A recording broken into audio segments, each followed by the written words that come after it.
what is life? A very simple yet profound question. This is a question that many people have pondered, yet they have never found the answer to. For some, life is just a routine. Living the life according to their routines. You can see such people on the internet, in offices, in the fields, and on your way to your home. Even now, I can see them. People who are lost in this struggle of life. Their eyes are somehow dead. And to me, it feels oddly weird. Aren't there a lot of things that we can enjoy in life? Like video games, books, music, sports, novels, manga, anime. In this age of the internet, how come people look this dead? Or, maybe they are just tired? At the end of the day, I am not a philosopher or anything. I am not a grand thinker either. Just a young high schooler who likes to read web novels. Hey, are you listening to me? At that moment, a voice woke me up from my thoughts. The same voice I had been hearing for a while now. Shut up. Your voice is ugly. TSK. It must be genetically, then. A bitchy voice. She was not like that in her youth, but somehow, she became that way at the age of 14. Her once innocent demeanor had morphed into something more sarcastic and biting over the past couple of years. I rolled my eyes, not bothering to hide my exasperation. Seriously, can't you find something better to do than annoy me? Better than annoying, my dear brother? I doubt it, she said with a smirk, leaning against me on the bus. Right now, it is already hard to hold my balance, and with her leaning on me, it was even harder to do so. Should I just let her go down? I pondered for a second but then discarded the idea. After all, imagining what would happen if I were to do so made me immediately drop the idea. It is not like I am some sort of idiot who acts without thinking. Why are you even here?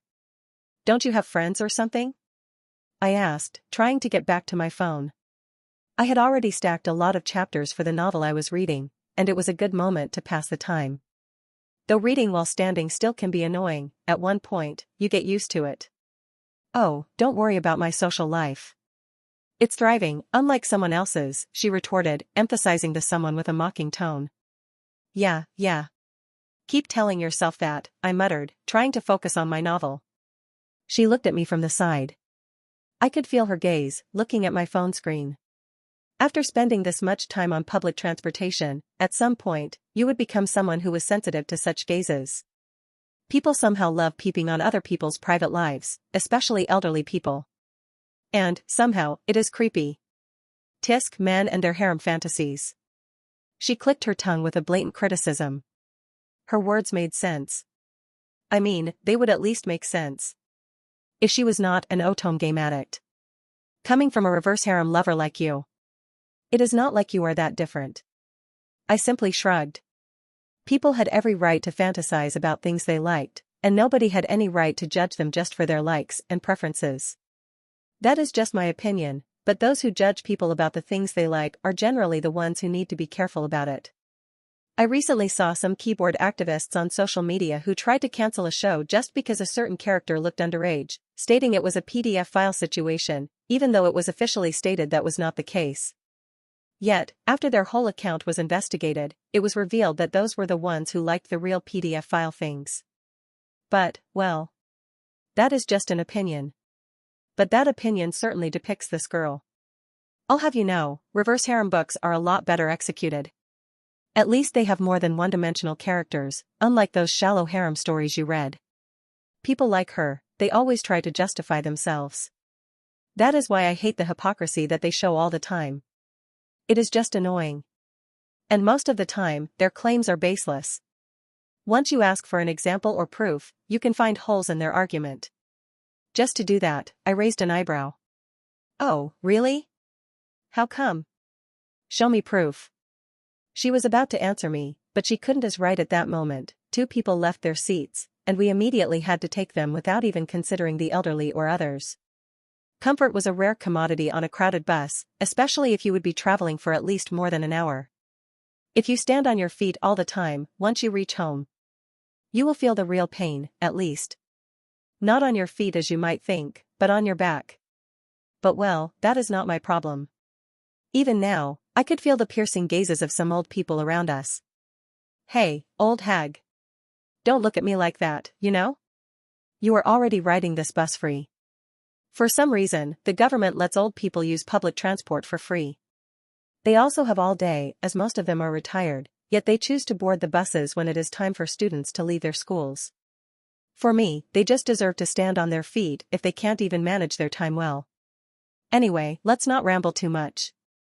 It will trigger your ADHD. As soon as we sat down, my dear sister pulled out her phone and opened up a romance fantasy novel. Here, read this. It's called Shattered Innocence. You'll see what I mean. Wow, what a dramatic name. I couldn't help but roll my eyes immediately. Somehow, when books had such names, they tended to become disappointing. That was from my own experience. Shattered Innocence began with a young noblewoman named Alara, who was an innocent young girl. A classic female lead, huh?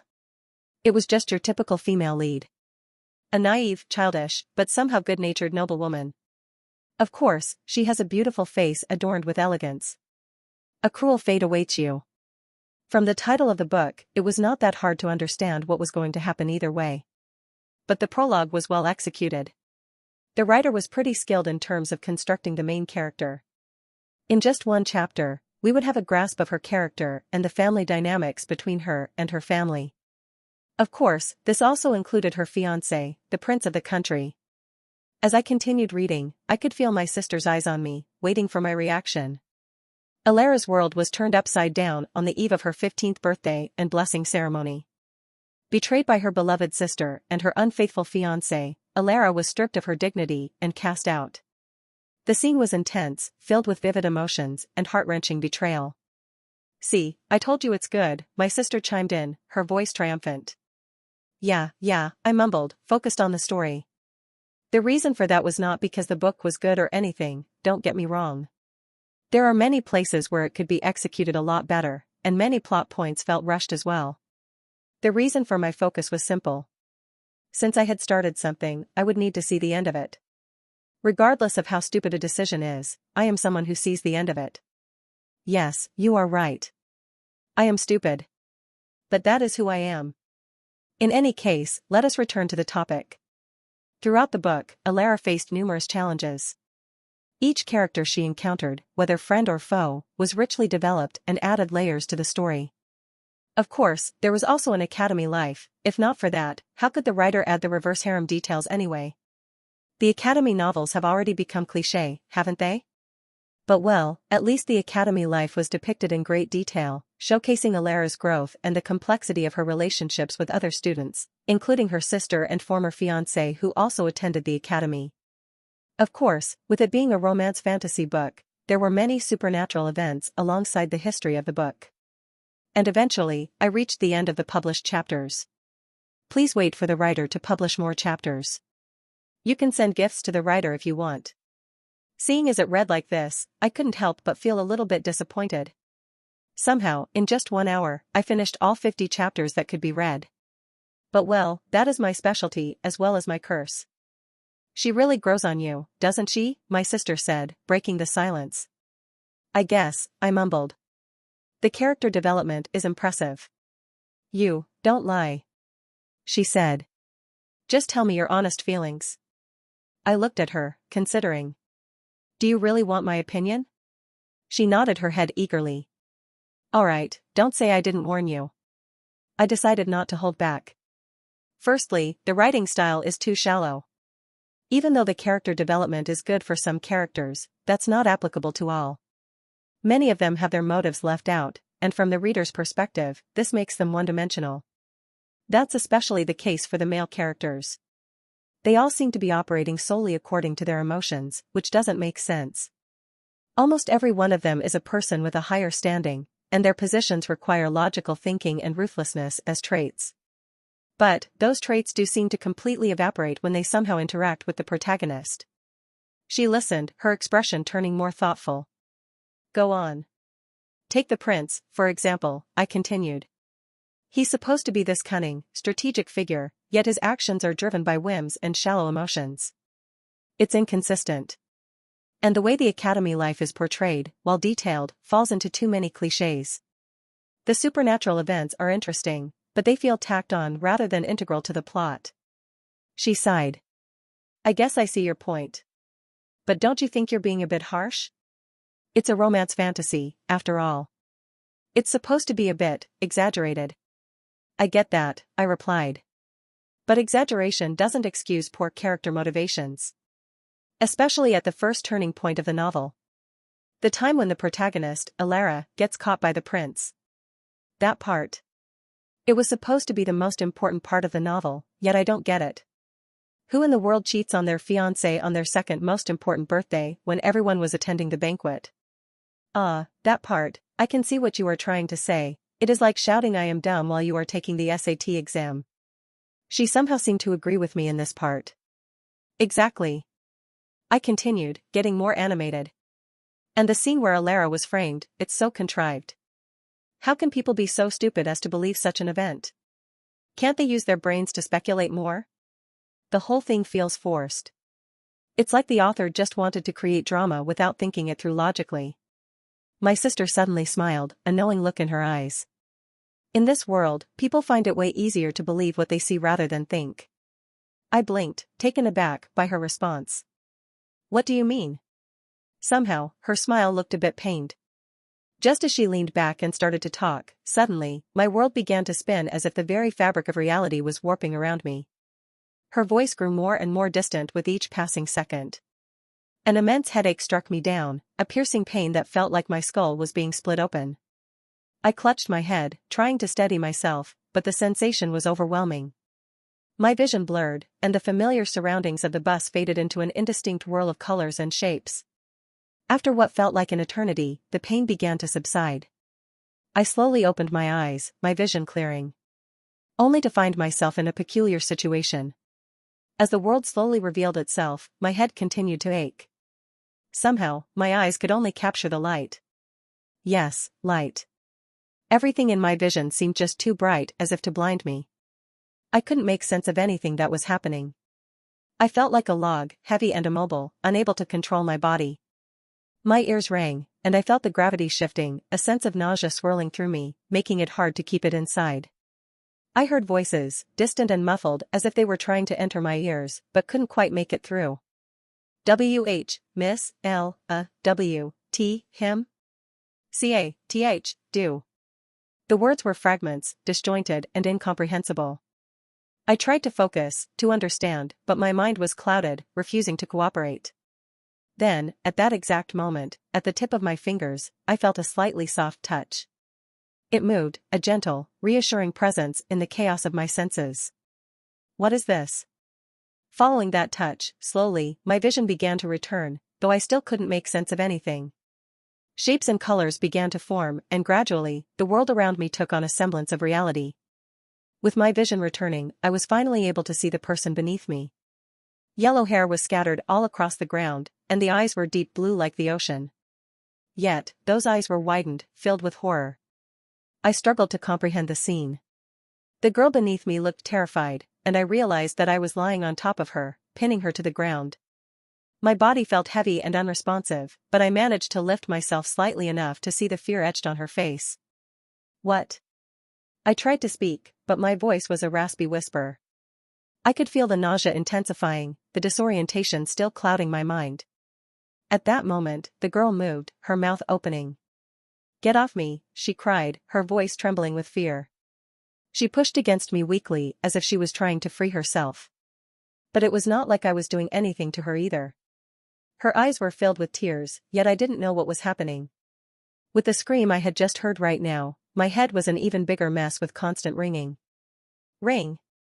I mustered all my strength and rolled to the side, collapsing beside her. My vision swam, but I could see her more clearly now. She had yellow hair and deep blue eyes, features that seemed oddly familiar, yet out of place. Yet her bare skin was laid right before me. Bare? As if my pondering had triggered them, at that moment, my senses picked up a feeling. The feeling of cold. Shiver. Yes, I shivered as if I was out cold. It is cold? My body was freezing, as if the cold wind breeze had gone past it. Such a thing did not make any sense. After all, there was no reason for me to be in the cold. At that moment, I realized something was wrong. This sense of cold, as well as this sense of freezing. And the feeling of capturing everything in the air with my bare skin. That implied one thing. The fact that there were no clothes on my body at that moment. Following that, I picked up another feeling. A feeling of something lying over something soft instead of something rigid. It was pretty comfortable, even better than the beds I had ever been on. Beds? This thought was followed by another realization. I was not lying on the ground. I was on a bed. What is happening here? At that moment, a loud voice woke me up from my thoughts. From the loudness of the voice, my body flinched without being able to make any sense of it. The girl beside me also flinched, her body trembling. I turned my head toward the source of the voice and saw two people standing in the doorway. A young man and a woman. The man had a regal bearing, his expression a mixture of rage and shock. The woman beside him had a cold, calculating look in her eyes, a smirk playing on her lips. Yet that expression instantly turned to something of confusion and pain, with her eyes widening. But that face, it was so familiar. A familiar face that I felt like I had seen a lot of times before. Who? I managed to croak out, my confusion growing by the second. The man's eyes blazed with fury as he pointed at me. How dare you?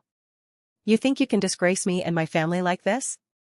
I stared at him, my mind struggling to piece together what was happening. The girl beside me, still sobbing, looked up at him with a mixture of fear and desperation. I don't understand, I stammered, my voice barely audible. You dare feign ignorance? The man snarled. You have the audacity to lay your hands on my fiancée, Alara? While being the fiancée of his own sister? Alara? The name hit me like a bolt of lightning. I seemed to be able to recall the name as if it was close to me. As if I heard this name before, as if I was aware of it. Yet, at this exact moment, I wasn't able to understand any of those at all. My hand was spinning too much, and I couldn't make any sense of any of those. The man's focus shifted to the girl beside me. How could you do this to me, Alara? Why have you done this to me? Why? His voice broke, tears welling up in his eyes. Alara, still trembling, looked up at him. I didn't do anything. I don't know what's happening or how I ended up here. This isn't what it looks like. You have to believe me. The man's face hardened. How can I believe you when everything is open like this? How can I trust you now? The woman beside him stepped forward, her expression one of feigned sadness. Sister, how could you do this to me with my own fiancé? The girl named Alara's eyes widened with horror. Isolde, I didn't do anything. She pleaded desperately, her voice cracking. Please, you have to believe me. And that standing girl who was somehow familiar to me, Isolde, shook her head slowly, her lips curving into a mocking smile. I wish I could, Alara. But the evidence is right here. How could you betray me like this? Alara's pleas grew more frantic. This is a setup. I don't know how I got here. Please, you have to believe me. But the man shook his head, stepping back. I can't believe you anymore. His voice was filled with a mixture of heartbreak and fury. I lay there, my mind reeling, unable to grasp the full extent of the situation. The room seemed to spin around me, and the words exchanged felt surreal, like something out of a nightmare. What is this?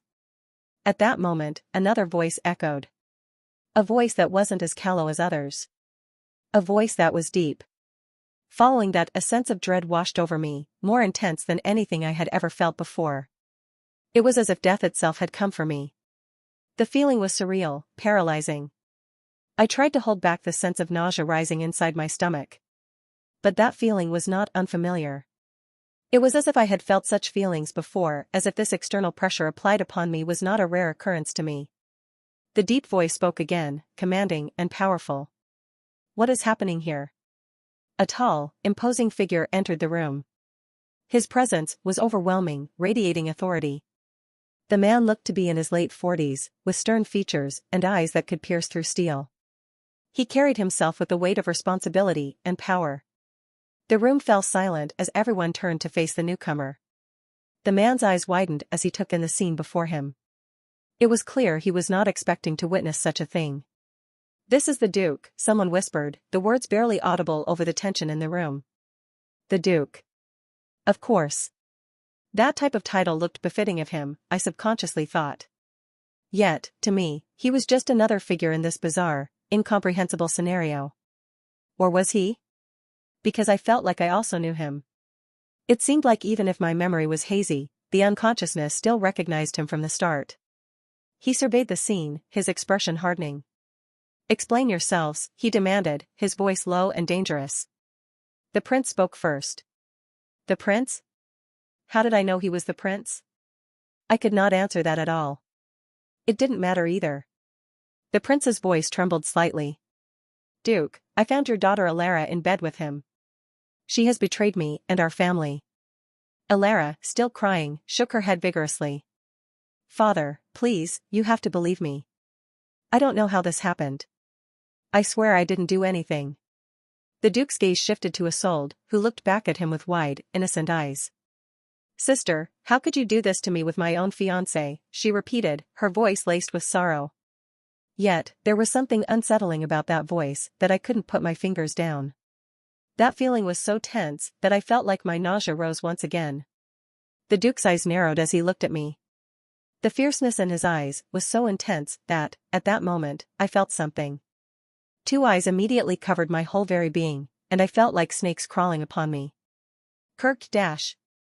It got hard to breathe, let alone think. However, that feeling disappeared in a split second. Yet, even then, I could no longer hold it in. The sense of nausea just spilled. Worked dash. Spill. The disgusting liquid spilled to the ground. Disgusting. What a disgrace. I could hear some people talking. They were not even keeping their voices to themselves at all. "Guards," he said, his voice steady and cold. "Take both of them away." Alara protested, her voice filled with desperation. "Father, please. I didn't do anything. This is all a mistake." But no one believed her. The guards moved forward, grabbing both of us. As they dragged me away, one of them hit me hard on the head. Pain exploded in my skull, and everything went black. In the darkness, suddenly, the world colored. I found myself in a warm room, a room that looked familiar, as if I had just seen one. The air was filled with the scent of blooming flowers, and a soft breeze rustled the curtains. I was lying down, my head resting on the lap of a young girl. Her gentle touch soothed my aching head, and I felt a sense of calm wash over me. She caressed my hair, her fingers moving with a tenderness that made the pain fade away. "Lucavian," she whispered, her voice soft and sweet. "You love me, right?"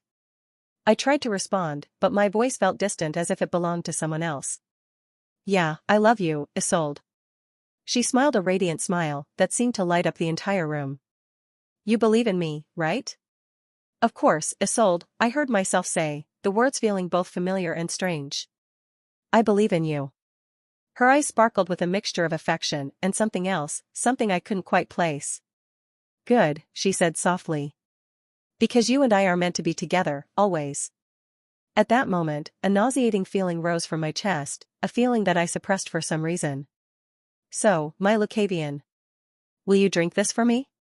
She brought something from her side. For some reason, the nauseating feeling rose more and more, yet as if I was apprehended by something, I hadn't moved my body at all. "I will do anything for you." Saying that, I gulped it down. At that instant, the feeling of the same nausea rose from my chest. And the world went dark. The scene shifted, the warmth of the sunlit room replaced by a cold, oppressive darkness. The girl's face began to blur, her features becoming indistinct. "Isolde?" I called out, my voice echoing in the void. But there was no response, only the lingering sensation of her touch and the faint sound of her laughter fading into the distance. I woke up with a start, the dream still fresh in my mind. The darkness of the cell pressed in around me, and the cold stone floor beneath me felt harsh and unforgiving. "Lucavian," I whispered to myself, trying to make sense of the name and the dream. "Isolde." The names. They were oddly familiar, yet at the same time unfamiliar. As if I knew them, yet I didn't at the same time. It was such an odd feeling.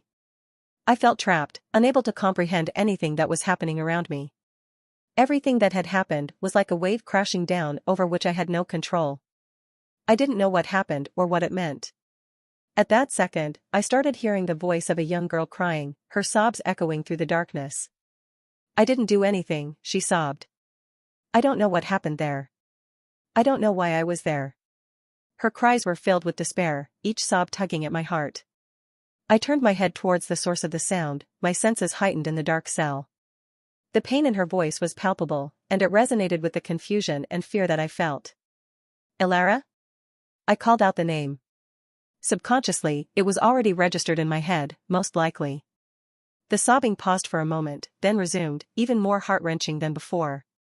Why won't anyone believe me? I didn't do anything. I swear. Creak. At that moment, the door opening sound was heard. Following that, light entered the dark place we were in. Tap. Tap. Tap. Somehow, I could hear the steps echoing. From the position I was in, I wasn't in a state where I could see the newcomer. From the sounds, it felt like a woman's. Isolde, sister. Alara's voice was filled with a mix of relief and fear. The steps stopped, and the light from the doorway illuminated a figure. Isolde stood there, her expression cold and calculating, a stark contrast to the sorrowful one she had worn earlier. Alara, Isolde said, her voice smooth and devoid of any warmth. How unfortunate to see you in such a state. Isolde, please, Alara pleaded, reaching out to her sister. You have to believe me. I didn't do anything. I don't know how I ended up there. Isolde's lips curled into a chilling smile. Oh, dear sister, I believe you. I believe you didn't know how you ended up there. Alara's eyes widened in confusion and hope. You do? Of course, Isolde replied, stepping closer. Because I was the one who arranged everything. At that moment, everything stopped, as if the world itself stopped. Just like mine. This line. Slowly, memories came to my mind. Everything made sense. Why I felt it familiar. Why was I feeling like these names? That appearance was something that I knew. Shattered innocence. I was now in that book. Because I was the one who arranged everything. What is this? Alara asked herself. That can't be true, no, that can't be right, that is not right. She tried to deny everything. How could she not do that? After all, it was the dear sister of hers, the one that she had doted on. How could this happen? She gasped, her hand falling to her side. What? Why? Why would you do this to me? Isolde's smile widened, and she knelt down to be at eye level with her. The face that she had always seen, the face that was undoubtedly pale and sick most of the time. It now contained a shade of redness and life in it. As if she had regained her life. The expression of relief and the expression of reveling in the pressure. It looked strange. Different. Because, dear sister, everything you had was meant to be mine. Your fiancé, your status, your future. You were always the favored one, the cherished one. But now, all of that will be mine. Alara's heart pounded in her chest, a deafening drumbeat of betrayal and disbelief. Her mind raced, desperately trying to piece together the fragments of shattered trust. The world around her seemed to tilt, the familiar walls of her home now alien and hostile. She took a step back, her legs trembling, barely able to support her weight. Isolde, you can't mean this. We've always been there for each other. I would have given you anything. Isolde's eyes glinted with a mixture of triumph and something darker, something that made Alara's blood run cold. But you never did, Alara.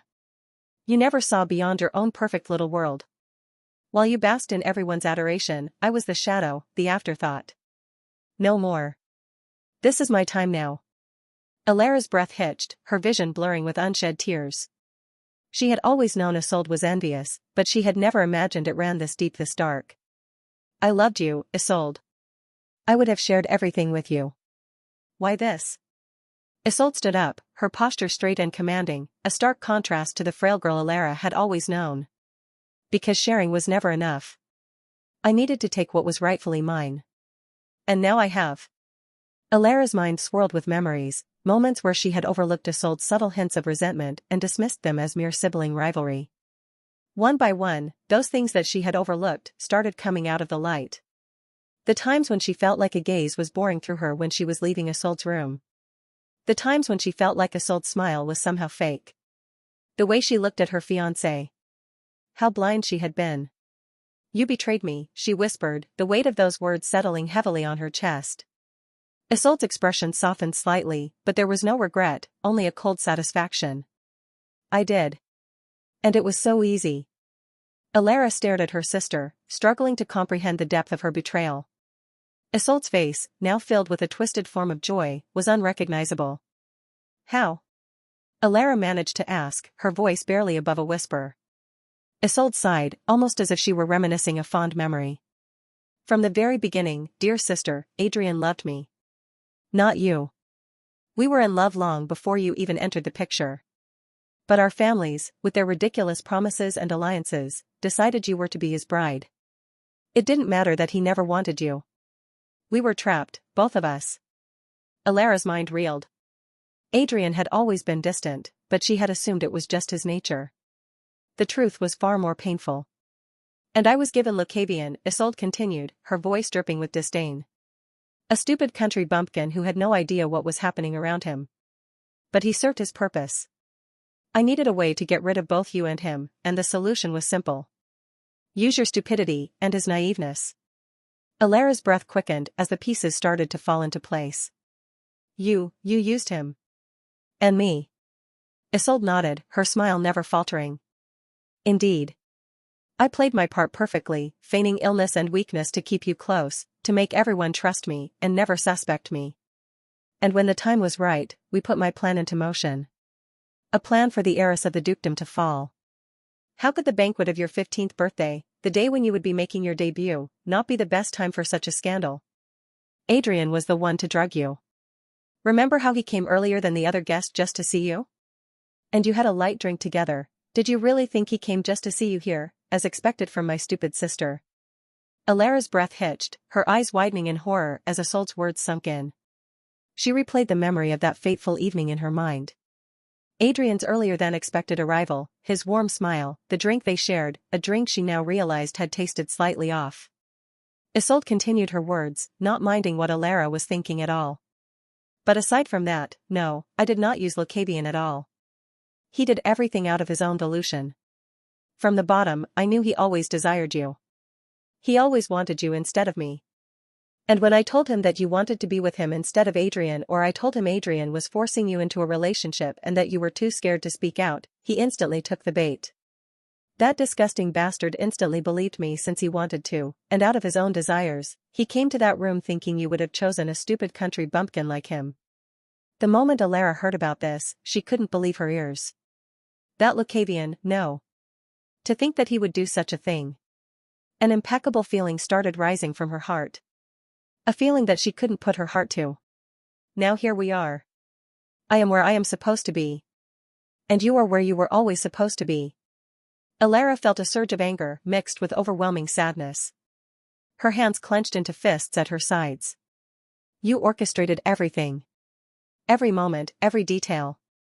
Isolde's smile never wavered. Yes, dear sister. Every moment was meticulously planned. Adrian and I had it all figured out. She stopped, looking into Alara's eyes. And, sister, you had to be there to look in the father's eyes, the moment he realized the pure daughter he thought he raised was actually a whore who would commit such infidelity. Alara's breath caught in her throat, the cruel words slicing through her like a knife. The image of her father's devastated expression flashed in her mind, the disbelief and disappointment in his eyes. She had lived that moment and felt the crushing weight of his judgment. How could you do this to him? To me? To our family?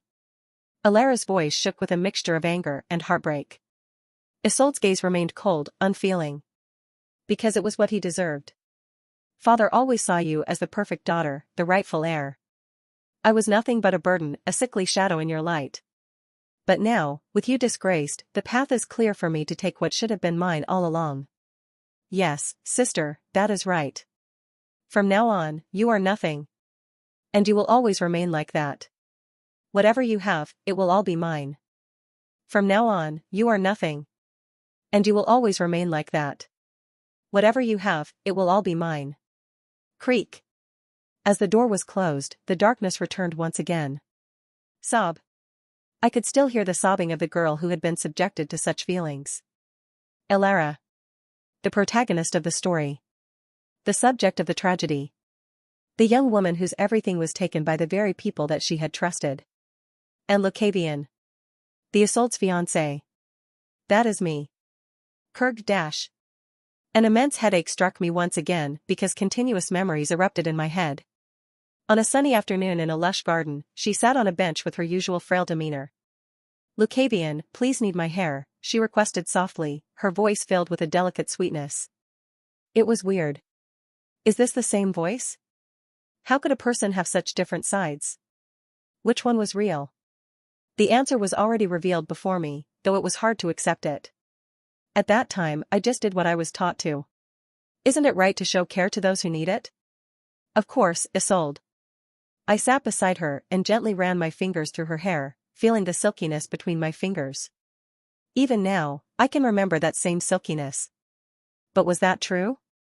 Those memories. Were they really mine? Am I Lucavian?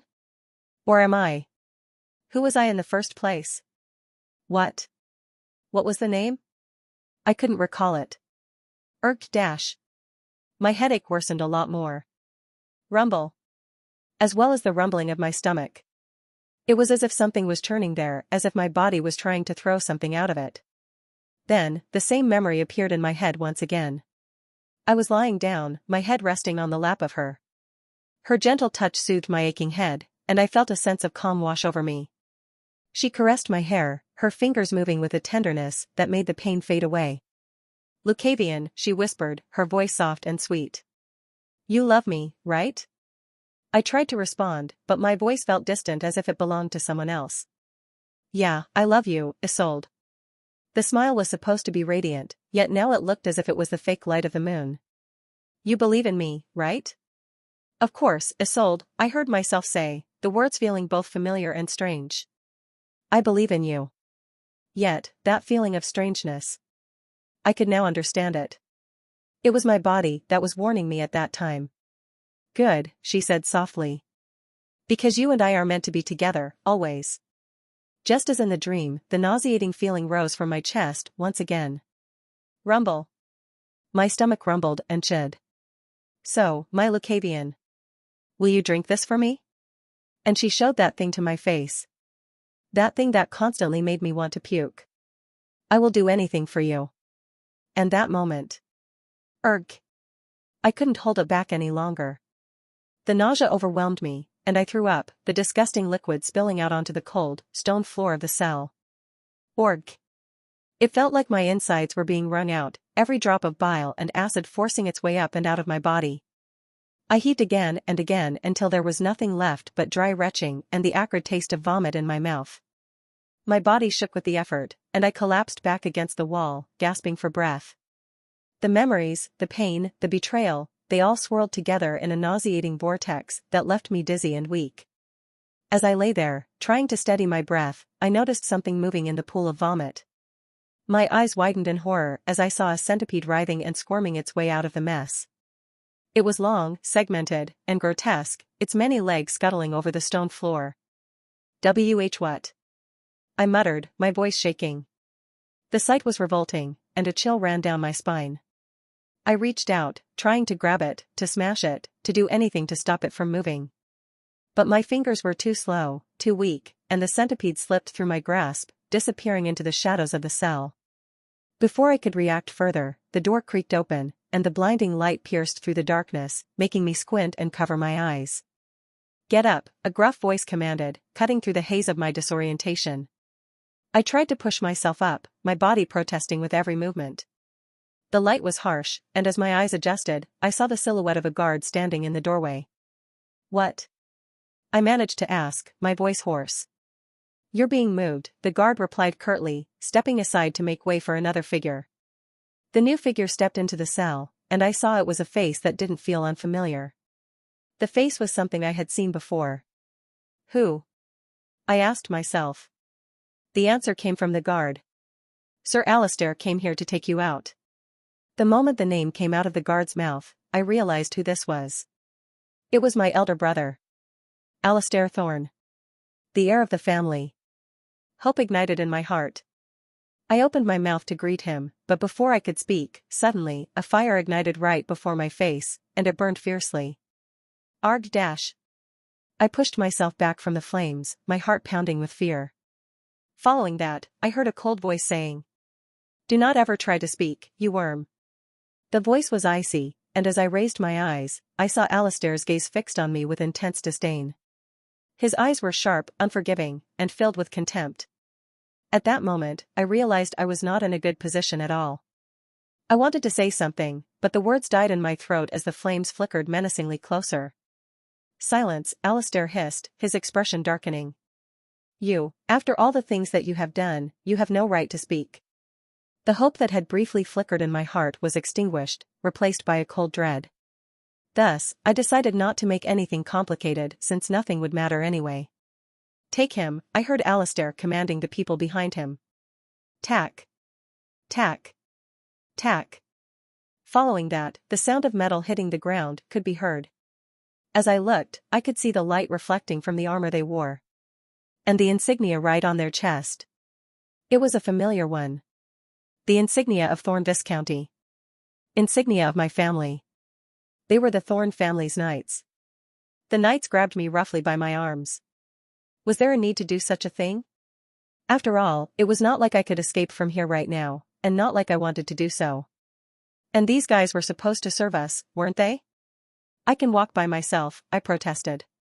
Instead of replying with words, another burst of fire ignited near my face, scorching my mouth. The intense heat and pain forced me to recoil, choking back a cry of pain. I looked up to see Alistair's cold eyes locked onto me, and I quickly averted my gaze, understanding that no mercy would come from him. I shut my mouth, realizing that speaking would only bring more pain. Yeah, it was time to accept it right now. From now on, I would not be treated as a normal human being but as a criminal that would need to be punished.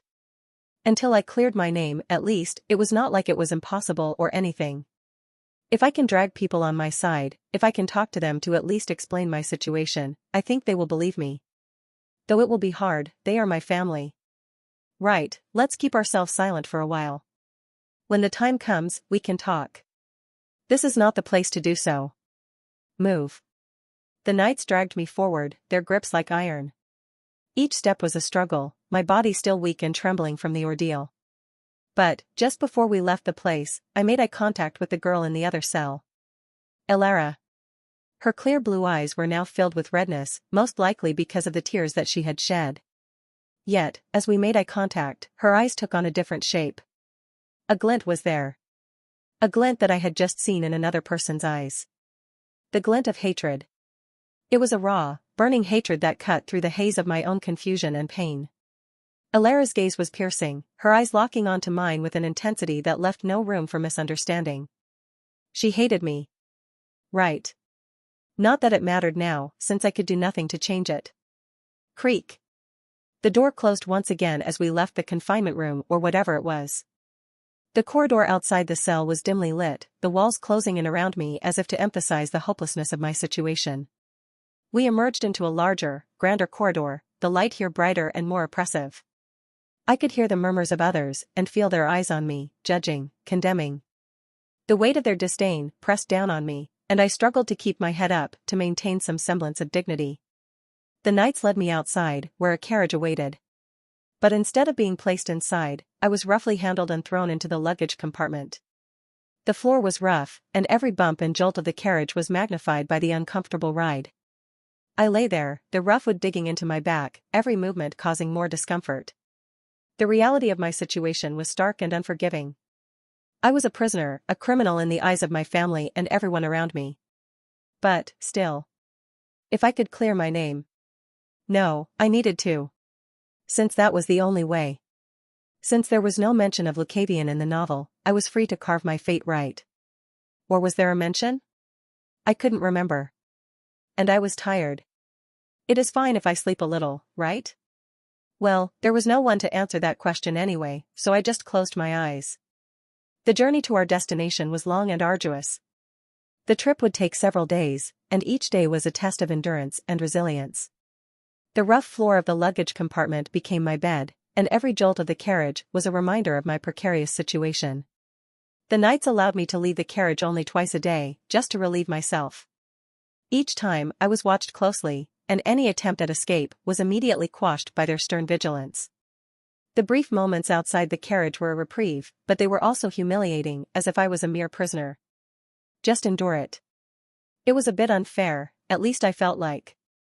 But there was nothing that could be done at all. Meals were sparse and infrequent. I was given food only once a day, and what I received was stone-hard and barely edible. Stale bread, tough meat, and the occasional bruised fruit. My stomach growled incessantly, but I forced myself to eat, knowing I needed the strength. Water was rationed, and I was given only a small amount each day, just enough to keep me from dehydrating. The dryness in my throat was a constant companion, and each sip of water somehow felt like I was relieving myself in the holy water itself. The days blurred together in a haze of discomfort and fatigue. The nights were the worst, the cold seeping into my bones as I lay on the hard floor of the carriage. I wanted to coat my body with manna, but since the amount of food I was eating was low, it was hard for my body to recover. And I had never been good at using manna efficiently, to begin with. Compared to my elder brother and elder sister, I was a lot worse.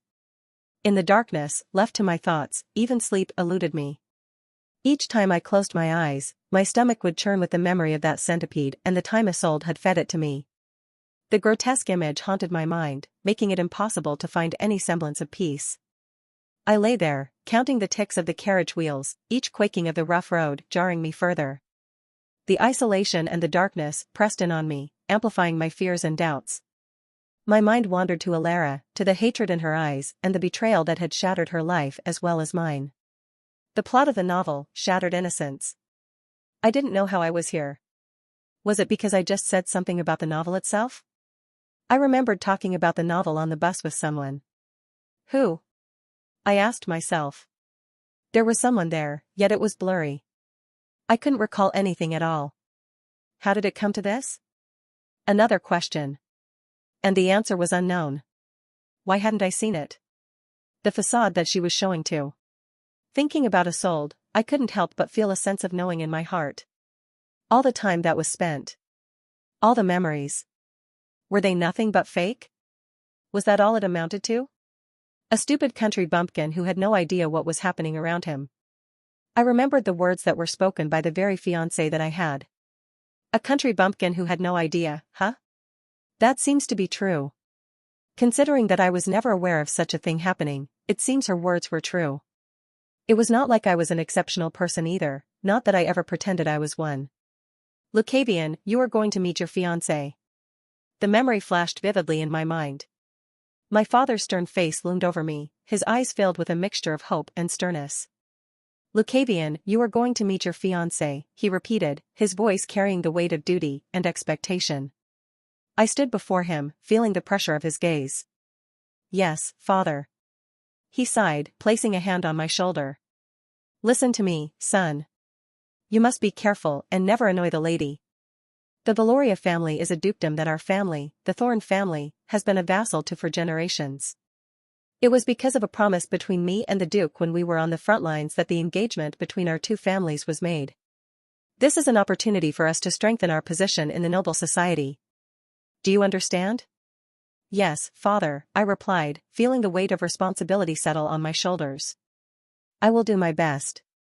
At the start, I couldn't understand why I was the one who would be the fiancé of such a lady. After all, wouldn't my brother, who was not engaged with anyone at that time, be better? But then, after meeting Isolde, I realized. She was sick. Someone who could hardly move outside and spent most of her time in her room. Her standing in her family was weak, just like her body. Most of the time, it was her sister, Alara, who got all the attention and the responsibilities. And since her standing was low and she wouldn't be able to influence the noble world too much, sending me instead of my brother would be the right choice. There was also the requirement of having an heir for the family. Since Isolde was always viewed as weak and sick, expecting an heir from her would be hard. At the end of the day, even my engagement to her was a way for my family to show that I was not useful. After all, I was not good at controlling mana, nor was I good at the spear that our family specialized in. Talk. As these thoughts swirled in my mind, the carriage suddenly stopped. The abrupt halt jolted me from my reflections, and I listened intently to the sounds outside. Tap. Tap. Footsteps approached, heavy and deliberate. The doors of the carriage swung open, and daylight flooded in, momentarily blinding me. I squinted, trying to adjust to the sudden brightness. The knights stood there, their expressions stern and unreadable. Finally, my trip had ended. I climbed out of the carriage with some effort, my body stiff and aching from the rough journey. As my eyes adjusted to the light, I saw the familiar sight of the Thorne mansion, the place where I had spent all of my childhood. The grand structure loomed before me, a mixture of imposing and nostalgic. Move. The knights did not give me any time to reminisce. They grabbed me by the arms and started leading me toward the mansion. Normally, such an act that was made to a noble would be detrimental and would mostly end with execution, since disrespecting a noble meant such punishment. I can move on my own. I wanted to protest, but I couldn't. I could feel the eyes that were piercing through me even now. He was there, and I knew if I were to just open my mouth, I would be burned. If he was watching this and was now, then the fact that he was keeping it silent meant he was allowing the knights to act like this. Thus, I could only shut it and accept the treatment. The path was lined with well-kept gardens and ornate statues, all of which felt strangely alien despite their familiarity. As we approached the entrance, the heavy doors of the mansion opened, revealing a man and a woman standing there. The faces were familiar, and I immediately recognized the man from the memory I had just now. It was my father, Gerald Thorne. His tall and imposing figure was draped in fine, dark clothes, his face stern and weathered from years of duty and responsibility. His sharp eyes were as usual. His demeanor was stern, as usual. Yet, in his eyes, I could see something different. Anger. Yes, it was anger. His eyes contained immense anger that was parallel to elder brother as well. His jaw was set tight, and his silver hair was combed back, giving him an air of severe authority. Beside him stood another person, a woman whose presence brought a rush of childhood memories flooding back. Mother. Eleanor Thorne. She was a picture of grace and poise, her elegant dress flowing around her as she stood with a regal bearing. Her hair, a rich chestnut brown, was neatly styled, and her green eyes. In my memories, she had always been gentle, a comforting figure in my life, always quick with a kind word or a soft touch. But at this moment, her expression told a different story. Her face was hard, her lips pressed into a thin line, and her eyes contained a look. F8-. I wanted to speak, but before I could even say anything, he just turned back. And then said, "Take him to the basement.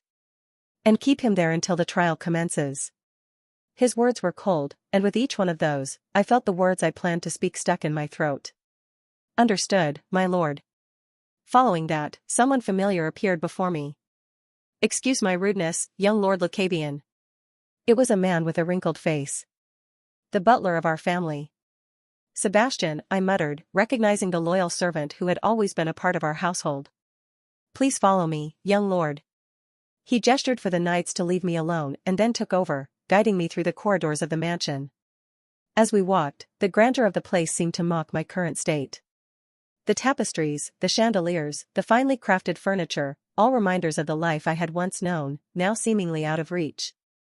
We descended a narrow staircase that led to the basement. The air grew colder and damper with each step, and the light dimmed. The basement was a stark contrast to the opulence above. It was a place meant for storage, for things hidden away and forgotten. Sebastian led me to a small, dank cell. He opened the door and gestured for me to enter. "I am sorry, young lord," he said softly, his eyes betraying a hint of sorrow. "This is for your own protection until the trial." I nodded, as I knew he couldn't do anything better than this. Since I could see a slight mat on the ground. Sebastian ascended the stairs from the basement, leaving Lacavian behind in the small, dank cell. The narrow staircase seemed to stretch endlessly upward, each step echoing in the cold, damp silence. The weight of his responsibility pressed heavily on his shoulders, and his heart ached for the young master he had guided through his formative years. After all, he had watched Lacavian grow up from the moment he was born. He had taken care of countless different needs of him. As he emerged from the basement, the grandeur of the Thorne mansion once again surrounded him, a stark contrast to the desolate space below. He made his way through the ornate corridors, passing tapestries and finely crafted furniture, each piece a reminder of the family's once great status. The mansion was a testament to the Thorne family's legacy, but today, its splendor felt hollow. Sebastian finally reached the grand study, a room filled with shelves of ancient tomes and a large oak desk at its center. The study's heavy door stood slightly ajar, and from within, he could hear the low murmur of voices. He took a deep breath, composed himself, and knocked softly. "Enter," came the stern voice of Viscount Gerald Thorne. Sebastian pushed the door open and stepped inside. Gerald stood by the window, his back to the door, hands clasped behind him. The Viscount's tall, imposing figure was framed by the sunlight streaming through the window, casting a long shadow across the room. "My lord," Sebastian began, bowing respectfully. "I have done as you instructed. Young Lord Lucavian is secured in the basement." Gerald turned slowly, his piercing eyes locking onto Sebastian. "Good," Gerald said curtly. There was a cold, calculating intensity in his gaze, tempered by the underlying anger that Sebastian had seen earlier. "He will remain there until the trial." Sebastian nodded, then reached into his coat and retrieved a sealed envelope. "My lord, I have also received a letter from the Dukedom of Valoria. It arrived just now, addressed to you." Gerald's eyes narrowed as he took the envelope from Sebastian's outstretched hand. The seal of the Valoria family was unmistakable, its intricate design symbolizing their high status and power. He broke the seal and unfolded the letter, his eyes scanning the contents with a growing intensity. As Gerald read, the silence in the study grew thick with tension. Sebastian stood quietly, waiting for the Viscount's reaction.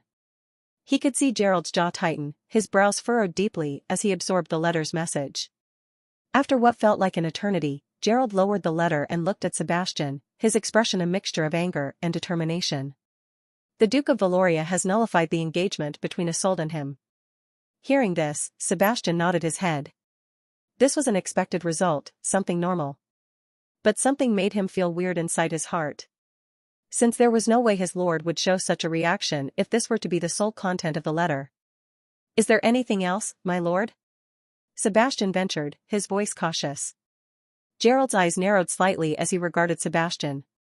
He hesitated for a moment before responding, his tone grim. "Yes, there is. The Duke desires a punishment befitting such a crime." Sebastian felt a chill run down his spine. "A punishment, my lord?" "Indeed," Gerald confirmed, his voice growing colder. "The Duke and I were once comrades in arms, and he states in his letter that he trusts me implicitly in this matter. He has absolute belief that I will handle everything accordingly." Sebastian's heart sank further. The severity of the situation became clearer with each word Gerald spoke. "What does the Duke propose, my lord?" Gerald's eyes flashed with a mixture of anger and resolve. "The Duke emphasizes that this event is known throughout the entire noble society. It has been deemed one of the gravest sins by the Church. Therefore, it should take precedence over every other value to set a good example." Sebastian swallowed hard, understanding the gravity of the situation. "What does that mean for young Master Lucavian?" Gerald turned away, his gaze fixed on the window as if seeking solace from the outside world. "It means that he must face the consequences of his actions, publicly and unequivocally. The Duke expects a display of justice that will satisfy both the noble society and the Church." Sebastian's mind raced, trying to comprehend the full implications of Gerald's words. The punishment would need to be severe, and it would affect not only Lucavian but the entire Thorne family. "How do you plan to proceed, my lord?" Gerald sighed deeply, the weight of his decision evident in his posture. "We will hold a trial, as already planned, and it will be befitting the tradition of the Thorne household." Sebastian nodded, though his heart ached for the young master he had served for so long. Even now, he still couldn't believe how such a thing happened. "I understand, my lord. I will get everything ready." Gerald turned back to face Sebastian, his expression resolute. "Good. We must act swiftly and decisively. The reputation and future of the Thorne family depend on it." Sebastian bowed deeply. "I will see to it, my lord." As he left the study, the weight of his responsibilities pressing heavily upon him, Sebastian couldn't help but think of Lucavian alone in the cold. "Young lord, why did you do such a thing?" But, even if it was the young child that he had seen grow, the household always needed to come before everything. This was his code, after all. Thus, he could only move forward. A young girl named Eliza moved silently through the corridors of the Thorne mansion, her young hands deftly dusting the ornate vases and polished banisters. She was proud to be working here, following in her father Sebastian's footsteps. The grandeur of the mansion never ceased to amaze her, even though it had started to feel like home. She paused to admire a portrait of the Thorne family hanging in the hall. Her father had always spoken highly of the Thorne legacy, and despite recent events, she held a certain reverence for the family. Eliza's admiration was interrupted by the soft, hurried whispers of other maids coming from the next room. Curiosity piqued, she edged closer to the slightly ajar door of the maids' quarters. The voices became clearer. "Did you hear about young Lord Lucavian?" one maid said, her tone a mix of shock and disdain. "I heard it all. They say he's been locked in the basement," another maid replied, her voice filled with both pity and intrigue. "What?" The moment she heard this, her heart sank. Young Lord Lucavian is confined in the basement? She knew her father had been involved in something important today, but he hadn't shared the details with her. She leaned in closer, barely daring to breathe. It's such a scandal. The Duke of Valoria himself nullified the engagement between Isolde and Lucavian, committing infidelity with Lady Isolde's sister. "I can't believe it." "Poor Isolde," the first maid said, her voice tinged with sympathy. "She must be devastated." "What's going to happen to Lucavian?" the second maid asked, her voice hushed as if the very walls might hear. "The Viscount is planning a trial. They say it's going to be a public spectacle, to appease the noble society and the church." Eliza's eyes widened, her breath catching in her throat. She pressed a hand to her chest, feeling her heart race with a mixture of disbelief and dread. As a young maid who spent most of her time in the mansion doing chores, she didn't have much contact with her male counterparts. She rarely went outside, and when she did, it was mostly to buy some goods that needed to be supplied to the mansion. Even then, she was always accompanied by some senior maids. But for a young lady like her, how could she not hear all those romantic stories and then imagine herself as a princess? Where would be the fun of life if she did not do such a thing? And how could she not admire the young lord who was always polite with others, treating them gently? Yet, now, the very person, Lucavian, her first love and the person she had secretly admired for so long, was confined in the basement and accused of a grave crime. How could this happen, she thought, struggling to process the information. Young Lord Lucavian, with Lady Isolde's sister? It can't be true. The maids' voices continued, oblivious to her presence, just outside the door. "I heard the trial will be harsh," the first maid said, her tone grim. "The Viscount needs to make an example of him." "Do you think he'll be forgiven?" the second maid asked, her voice trembling slightly. "No," the first maid replied bluntly. "The Duke of Valoria is adamant. There must be severe consequences." Eliza's hands trembled, the feather duster she held nearly slipping from her grasp. She couldn't believe what she was hearing. Lucavian, the kind and gentle young lord she had known, was facing a trial that could destroy him. The very thought was unbearable. She needed to learn more. She needed to see him. "Please, there is no way the young lord I know would do such a thing." She didn't want to believe it. With a determined breath, Eliza set the duster down and quietly slipped away from the maids' quarters. She moved quickly through the mansion, her heart pounding in her chest as she navigated the familiar halls. She had to be careful, any suspicious movement could draw unwanted attention. She reached the basement entrance, a heavy wooden door at the end of a dimly lit corridor. Her father had always warned her never to visit these restricted areas, but she didn't care now. Taking a deep breath, she pushed the door open and descended the narrow staircase. The cold, damp air sent shivers down her spine, but she pressed on. Just at that moment, she heard something. "Mother, please, you have to believe me. I didn't do anything wrong." As the door closed behind Sebastian, the cold and dampness of the basement seeped into my bones. The small mat on the ground was the only comfort in this stark cell. I sat down, drawing my knees to my chest, and tried to keep this damn stomach from acting down. Sigh. I couldn't help but sigh, remembering the faces of father and mother. I closed my eyes, trying to push away the memories, but they kept resurfacing like a relentless tide. "Not letting me go, aren't you?" Their expressions were understandable. I could understand why they had such faces. The situation our family was now in must look like a hard tide. But it still hurt. Seeing such faces from the people who once looked at me with warmth and love. It was as if a knot appeared right in my heart, tightening with each thought. After all, it is not like I am a machine. And this week, things have been a lot more hectic. Not even a minute of sleep had passed without nightmares. The food I had eaten was stone hard and was not for my stomach. After all the time that I had eaten the food of nobles, how could I easily adapt? The cold floor was unfamiliar as well. This was the first time I had experienced all those things at the same time. The sense of cold, the sense of feeling like my body was out of power. They were all first. Even now, I feel like I don't even have the strength to move around my body. No, Lucavian, don't. Don't give up. However, I still must not stop right now. If everything is explained, I am sure someone will understand at least. If that happens, maybe things can be solved. Isn't that right, Goddess Viridian? I clasped my hands together. After all, this world. Wasn't there justice here? I didn't do anything wrong. Wouldn't it be God's job to ensure fairness? Is it wrong for me to believe? Creak. As if to let me give the opportunity, the door opened, and someone entered. The presence, the steps taken, everything felt familiar. The scent and other things. I looked up, and the person revealed herself. It was my mother, Eleanor Thorne, with her hands clasped on her dress. Her expression was as stern as before, but there was a hint of something else in her eyes, something that gave me a glimmer of hope. "Mother," I whispered, my voice barely audible. She stepped closer, her eyes never leaving mine.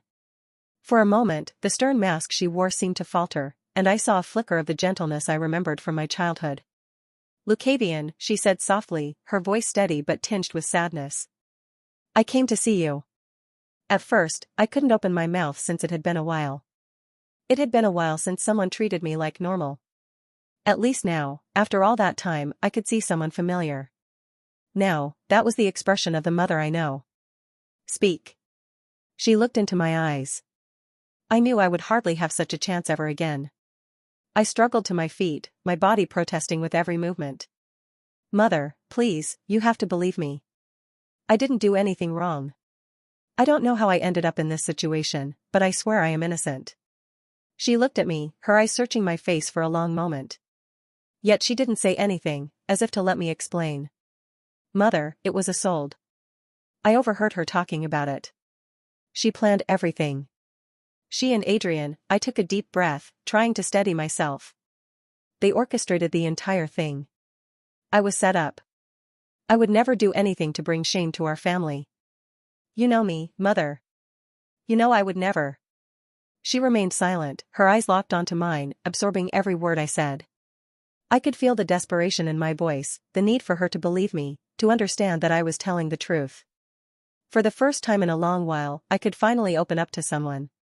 Finally, speak to someone to make them understand. I felt like a dam burst open inside me, as if everything I had been holding in finally spilled.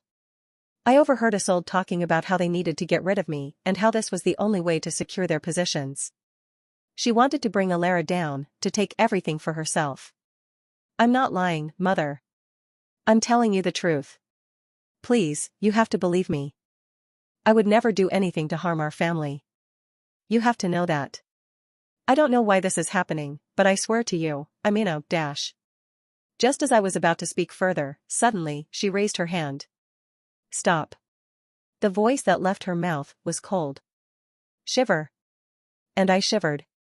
Since I can remember. I felt afraid to raise my head and see the expression on that face. But I knew I had to. And as I raised, I saw it. The look of disappointment. "After everything that has happened, how can you still blame an innocent young girl? After everything you have done, how can you stand here and accuse her?" I blinked, taken aback by her words. No, Lucavian," she interrupted, her voice firm. "It is you who doesn't understand. Isolde is a frail, sickly girl who has been nothing but kind and gentle. To accuse her of such treachery is beyond reprehensible. I came here hoping to hear remorse, to see some sign of repentance, but instead, you spin wild tales and point fingers." Booed. I tried to protest, but she held up a hand to silence me. "Enough," she said sharply. "You will have your chance to speak at the trial. For now, I suggest you reflect on your actions and consider the gravity of your situation. This is your last chance to show some honor and take responsibility. Why don't you believe me?" I asked, my voice trembling. She looked deep into my eyes, her gaze piercing through me. Nobody ever believes the words of a disappointment. The moment I heard this, my eyes widened. It felt like the world started spinning. My vision blurred, most likely from the tears that my eyes were releasing. It was hard to breathe, let alone say anything. I just lowered my head, looking down. Mother. But there was no response. The sound of her footsteps echoed as she turned and walked away, leaving me alone in the cold, damp cell. The door closed behind her with a resounding thud, sealing my fate once more. The tears flowed freely now, hot and unchecked, mingling with the dust and dirt on the floor.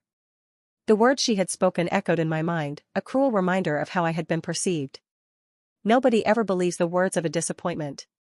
That same phrase repeated constantly, not letting me hear anything. The disappointment of my family, the betrayal of my fiancé, and the looming trial, all of it pressed down on me, suffocating any remaining hope. I curled up on the small mat, trying to find some semblance of comfort in the harsh reality of my situation. Is this it? After everything? Just to hear those words? When faced with such words, what would a normal person think? Would they think of what they have done for the things they did? I am not sure. But I do, at least. The things that I did when I was a child. The amount of time I had spent trying to perfect my manna. These hands. Even now, there are many calluses on my hands. All of them stemming from the training. Drip. I heard something dripping on the ground. It was probably my tears. Drip. Drip. Drip. Yet it continued to drop, one by one. Drop by drop. After a while, I felt like the thing that was dropping was not tears, as they became dry at some point. And it was also hard to breathe from my nose. As I opened my eyes, I realized the thing that was dropping down was not my tears but instead was blood. It was my nose bleeding. The sight of the blood made my head start spinning, and then my body fell to the side. The world grew darker and darker until there was nothing but blackness. Yet, in the darkness, I felt like I had seen a figure appearing. Y-ing-M-S-T-L-C-I-O. It felt like they were speaking, but I couldn't understand it. Not that it matters, right? Can I finally rest a little now? I wanted to forget everything, not remember any of these events happening. But was that possible? Most likely, it wouldn't. After all, I am sure those moments will still haunt me, even in my sleep. But, still, is there something wrong with wanting a little bit of a peace? I hope not. With that, I closed my eyes. Eliza crouched behind the pillar at the base of the stairs, her heart pounding in her chest as she watched the scene unfold before her. She had arrived just in time to hear Lucavian's desperate pleas and Lady Eleanor's harsh rebuke. Mother, please, you have to believe me. I didn't do anything wrong. Eliza's eyes widened as she saw Lucavian, the young lord she had always admired, pleading with his mother. His voice was filled with such raw emotion that it made her heart ache. Eleanor's cold response sent shivers down Eliza's spine. After everything that has happened, how can you still blame an innocent young girl? After everything you have done, how can you stand here and accuse her? Eliza could hardly believe her ears. How could Lady Eleanor, someone she respected so deeply, be so dismissive of Lucavian's words? After all, she knew that even though Lady Eleanor was busy, she was a good mother to her children most of the time. She was even a good lady of the house for the workers who worked in the mansion. She rarely talked down to the maids, even if they made any mistake. But now she was saying such things. It was the first time Eliza saw Lady Eleanor in such a state. For the first time, Eliza was seeing this side of Eleanor. She held her breath, making herself as small and quiet as possible, praying that she wouldn't be discovered. Nobody ever believes the words of a disappointment. The sting of those words was palpable, even from Eliza's hidden vantage point. She watched as Lucavian's shoulders slumped, the fight draining from his body. Tears streamed down her cheeks as she witnessed his widened eyes. What is your name? Somehow, she was reminded of the times when she was young. Eliza remembered the first time she had met Lucavian. She had just been a young maid, learning how to serve tea for the first time. The grand halls of the Thorne mansion had felt intimidating, and her hands trembled as she carried the tray, the delicate cups clinking softly with each step. She was so anxious. Maybe because of her anxiousness, she stumbled and tackled down, spilling the tea. The hot liquid splashed onto the leg of the lord she was supposed to serve. She felt a surge of panic. The tea was hot, and she had spilled it on the leg of someone important. The maid beside her immediately scolded her, her voice sharp with anger. How could you make such a mistake? Apologize to the lord at once. Engulfed in fear, Eliza dropped to her knees, her heart pounding in her chest. She expected harsh words or, worse, punishment for her clumsiness.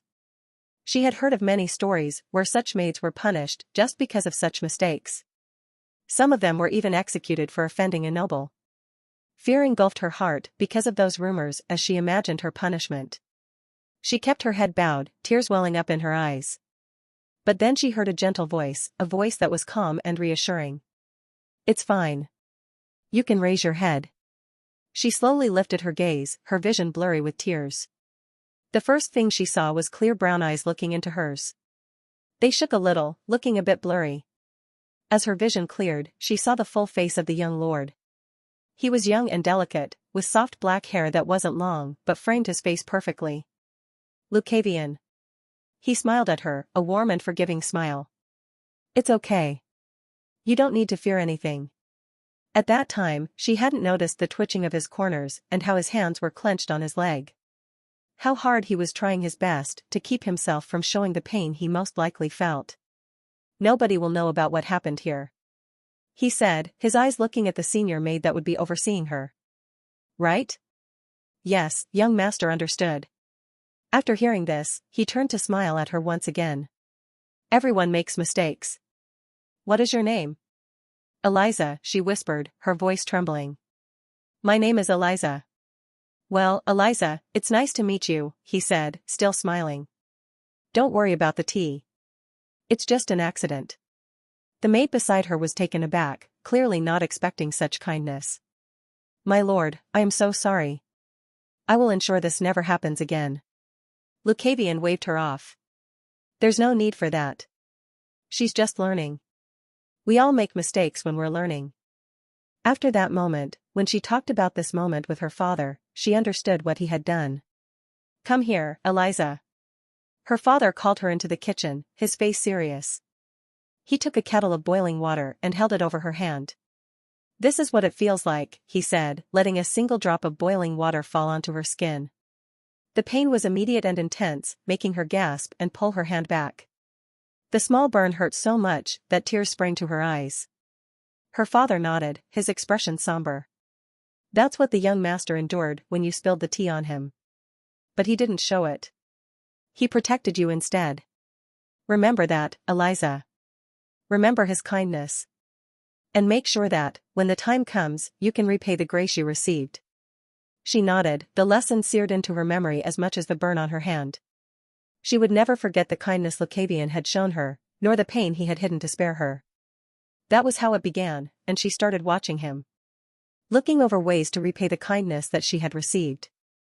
And as she watched more, it slowly turned into something else. She came to like him. But how could she help it? Seeing him play with the cats on his own. And now, how could she believe that he had done such a thing? The young master Lucavian was something that she knew she had witnessed all the time. Such a person wouldn't even hurt insects, let alone a young girl. Assaulting a young girl, especially the sister of his fiancée? Such a thing could never happen. As she knew, all the time that he had been surrounded by many beautiful people, there had never been a time when his eyes were filled with carnal desires. Thus, she stood still. Lady Eleanor turned and walked away, her footsteps echoing in the cold, silent basement. Eliza stayed perfectly still, waiting until she was sure Eleanor was gone. She wiped her tears with the back of her hand and took a deep, shaky breath. As she waited a little longer, she suddenly heard the sound of a body hitting the ground. Her heart skipped a beat, and she rushed to the source, her mind racing with worry. She saw him collapse, blood flowing from his nose. "Young Master Lucavian," she shouted, but he did not answer. She hurried to his side, her hands shaking as she reached for him. "Lucavian, please wake up," she pleaded, gently shaking him. His skin was pale, and his breathing was shallow. The sight of the blood and his unresponsive form sent a wave of panic through her. "Him." She was about to shout out loud for help, but then she remembered where she was and what she was doing. She remembered she needed to keep it quiet. Even now, she had already risked the fact that someone could possibly have heard her voice. Ah. She looked down, realizing that he was breathing. Though from time to time he flinched and shivered, he was alive. Relief washed over her. Gently, she sat down and placed his head on her lap, caressing his head to soothe him. His skin was cold, and his breathing was still shallow, but he was here. He was with her. As she sat there, she couldn't help but think about what would happen to him from now on. What kind of fate would await him? Would he be banished, exiled? Would he be sent to prison? Would he be executed? The uncertainty of his future weighed heavily on her heart. While caressing his head, her eyes fell on her bracelet. It was a simple but beautiful piece given to her by her mother, who was no longer in this world. That bracelet had always made her feel calm, especially when she found herself in difficult situations. Looking at it, she made a decision. She would give it to him. It could at least make him feel a little calmer when he was feeling overwhelmed and alone. She knew she could not be with him anymore, but this small token of comfort might help him. With trembling hands, she removed the bracelet and gently slipped it onto his wrist. "Please, let this give you some peace, Lucavian," she whispered, tears welling up in her eyes once more. She continued to caress his head as she whispered, "At least, I will believe in you. Though, I am not sure you will be able to remember it." Drip.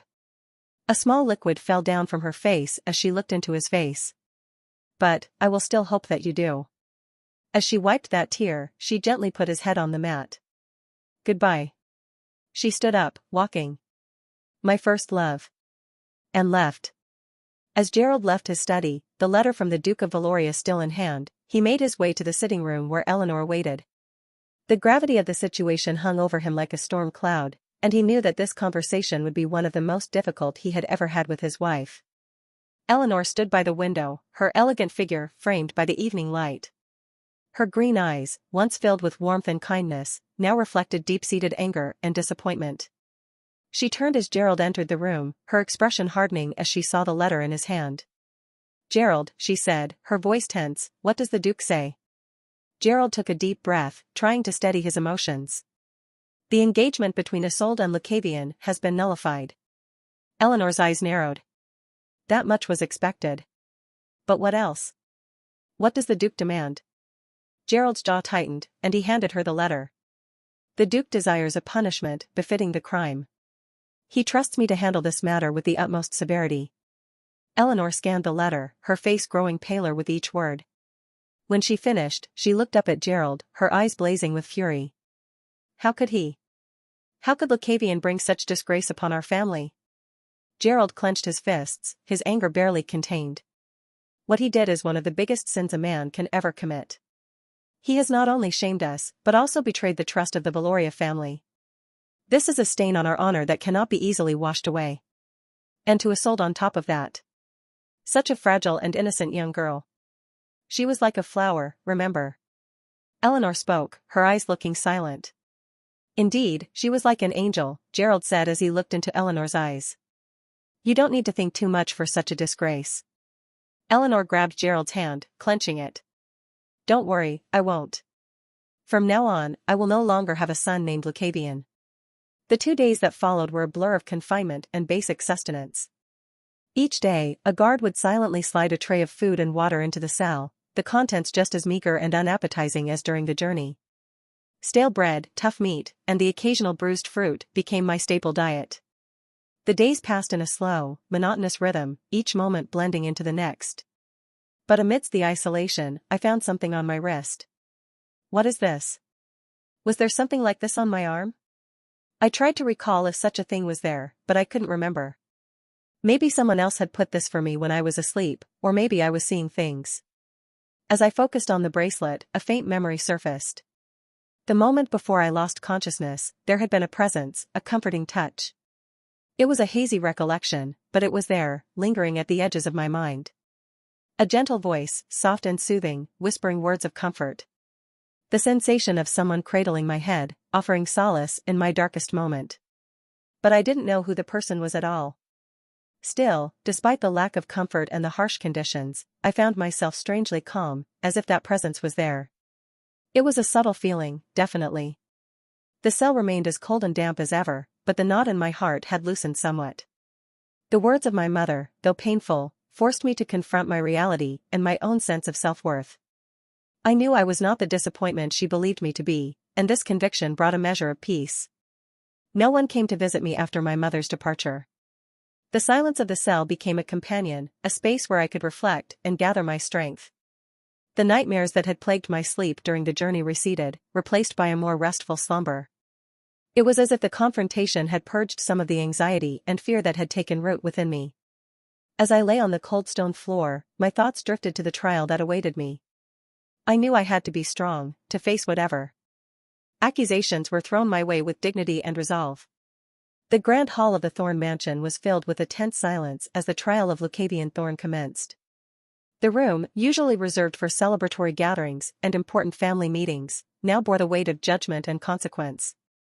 Nobles from surrounding estates, family members, and servants gathered, their faces reflecting a mixture of curiosity, concern, and condemnation. At the front of the hall stood Viscount Gerald Thorn, his stern visage commanding attention.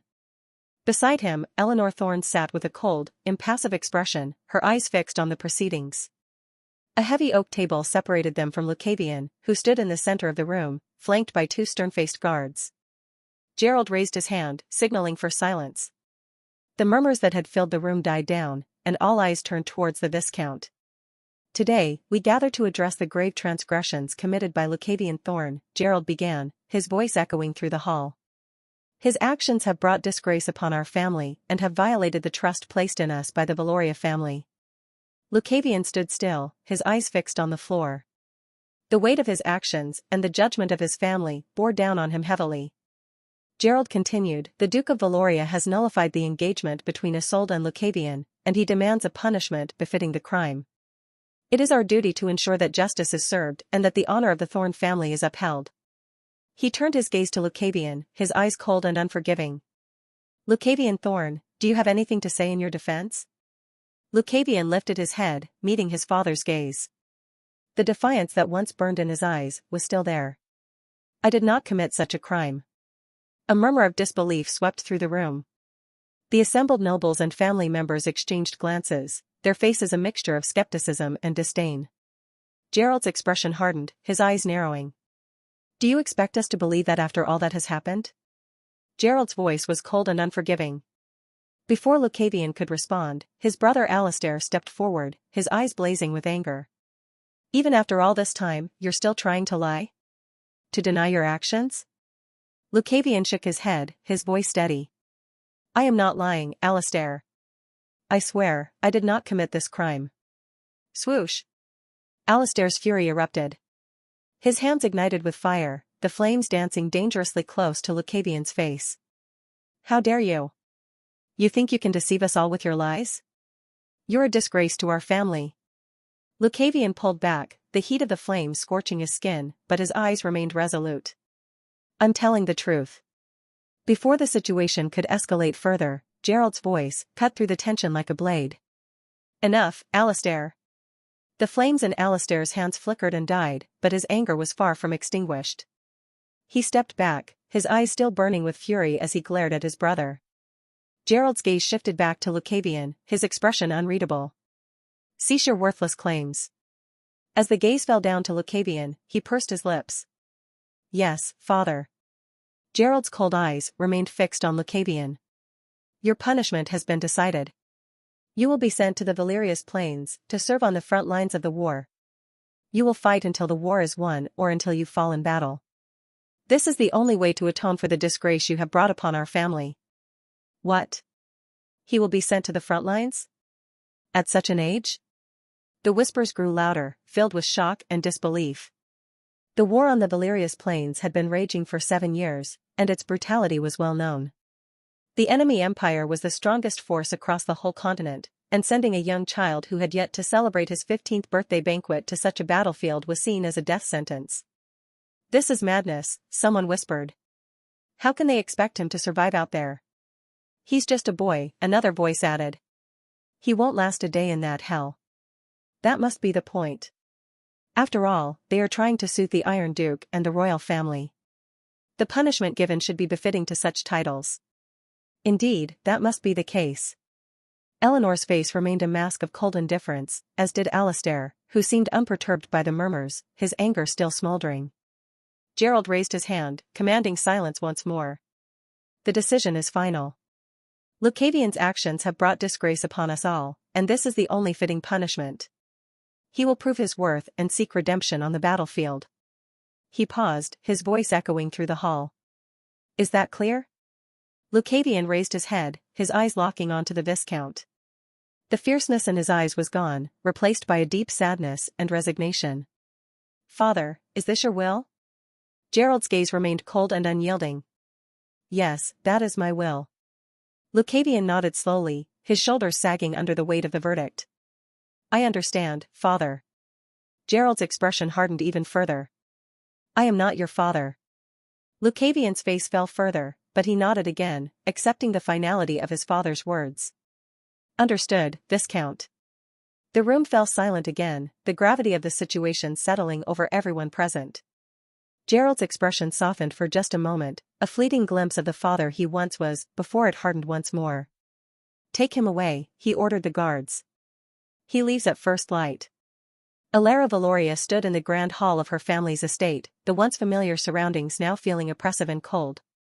Her father, Alexander Valoria, stood at the far end, his face a mask of disappointment and anger. Beside him, Isolde, her silver hair shimmering like a halo, wore an expression of serene triumph. The hall was filled with the silent judgment of the gathered nobility, their eyes like daggers piercing her already wounded heart. Alara Valoria, Alexander's voice boomed, echoing off the marble walls. You have brought disgrace upon our family. The accusation of infidelity, of betrayal, is a stain we cannot afford. Alara's heart pounded in her chest, each beat a painful reminder of her shattered world. She could barely meet her father's eyes, the weight of his disappointment crushing her. Father, please, you must believe me. I have done nothing wrong. Alexander's eyes, once warm and loving, now burned with cold fury. Silence, he commanded. The evidence is irrefutable. You were found with Lucavian Thorn in a most compromising position. The royal family demands justice, and execution is the price. Alara's knees buckled, but she forced herself to stand tall. Father, I swear to you, I have been framed. Isolde. Isolde has pleaded for your life, Alexander interrupted, his voice harsh. She, who should despise you the most, has shown mercy. It is at her request, and only because of her request, that you are spared the death penalty. Instead, only your core is going to be abolished. Alara's gaze shifted to Isolde, who stood demurely beside their father, her eyes filled with a malicious glint. The corners of her lips curled into a faint smile, and Alara knew the truth.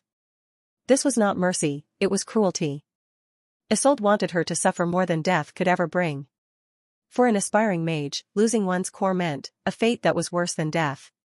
And that was exactly what Isolde was expecting. Alara knew that. She felt so angry that she wanted to beat her to death right at that moment. Yet, she could not show it. She was not allowed to. It was because she was branded as the loser from now on. She needed to bow her head and endure it. That was the only thing that she could do. Yes, at this point, she had understood one thing. Nothing that she had said would get past those who would rather believe what they had seen. Thank you, Isolde, Alara managed to say, her voice trembling with suppressed rage. I see your kindness knows no bounds. Isolde's smile widened slightly, her eyes narrowing. Oh, dear sister, it's the least I could do. After all, family must stick together in times of hardship. Alexander raised his hand, silencing any further conversation. You are to be exiled from this family, Alara. You will leave this estate and never return. From this moment on, you are no longer a Valoria. The finality of his words struck her like a physical blow. Tears welled in her eyes, but she refused to let them fall. Father, please. Enough. Alexander roared. Guards, escort her out. As the guards moved to her side, Alara turned one last time to her father, her voice a desperate whisper. Father, I love you. Please, don't do this. Alexander's eyes had never softened even for a brief moment, no longer a flicker of the man she had once known. It was rather replaced by the stern resolve of the Grand Duke. Leave, Alara. And be grateful for your sister's mercy. To her, those words grazed her heart. They pierced it, scratched it, cut it, leaving a deep wound. She would never forget the look that she had gotten from his father. She would never forget 2 moments until the moment her life ended. This moment. Until her life ended, she would always remember this feeling. The feeling that was burning inside her heart. Isolde. Adrian. Lucavian. Isolde. Adrian. Lucavian. Isolde. Adrian. Lucavian. Isolde. Adrian. Lucavian. Isolde. Adrian. Lucavian. Isolde. Adrian. Lucavian. Isolde. Adrian. Lucavian. The hatred that was burning deep. And the moment she opened her eyes, she saw those brown, unfamiliar eyes when she opened her eyes just to see her clothes long gone and her body naked. Lucavian. She will never forget the feeling of fear, helplessness, and surprise that she felt at that moment when that disgusting man was on top of her. How he stood there and played such a disgusting, crucial role in everything. How his tongue was out, and the eyes that were filled with lust were looking at her. You are all going to pay. The guards took hold of her arms, leading her away. Elara cast one final glance back at Isolde, whose eyes gleamed with satisfaction. The message in those cold, calculating eyes was clear: this is your fate. Suffer and be forgotten.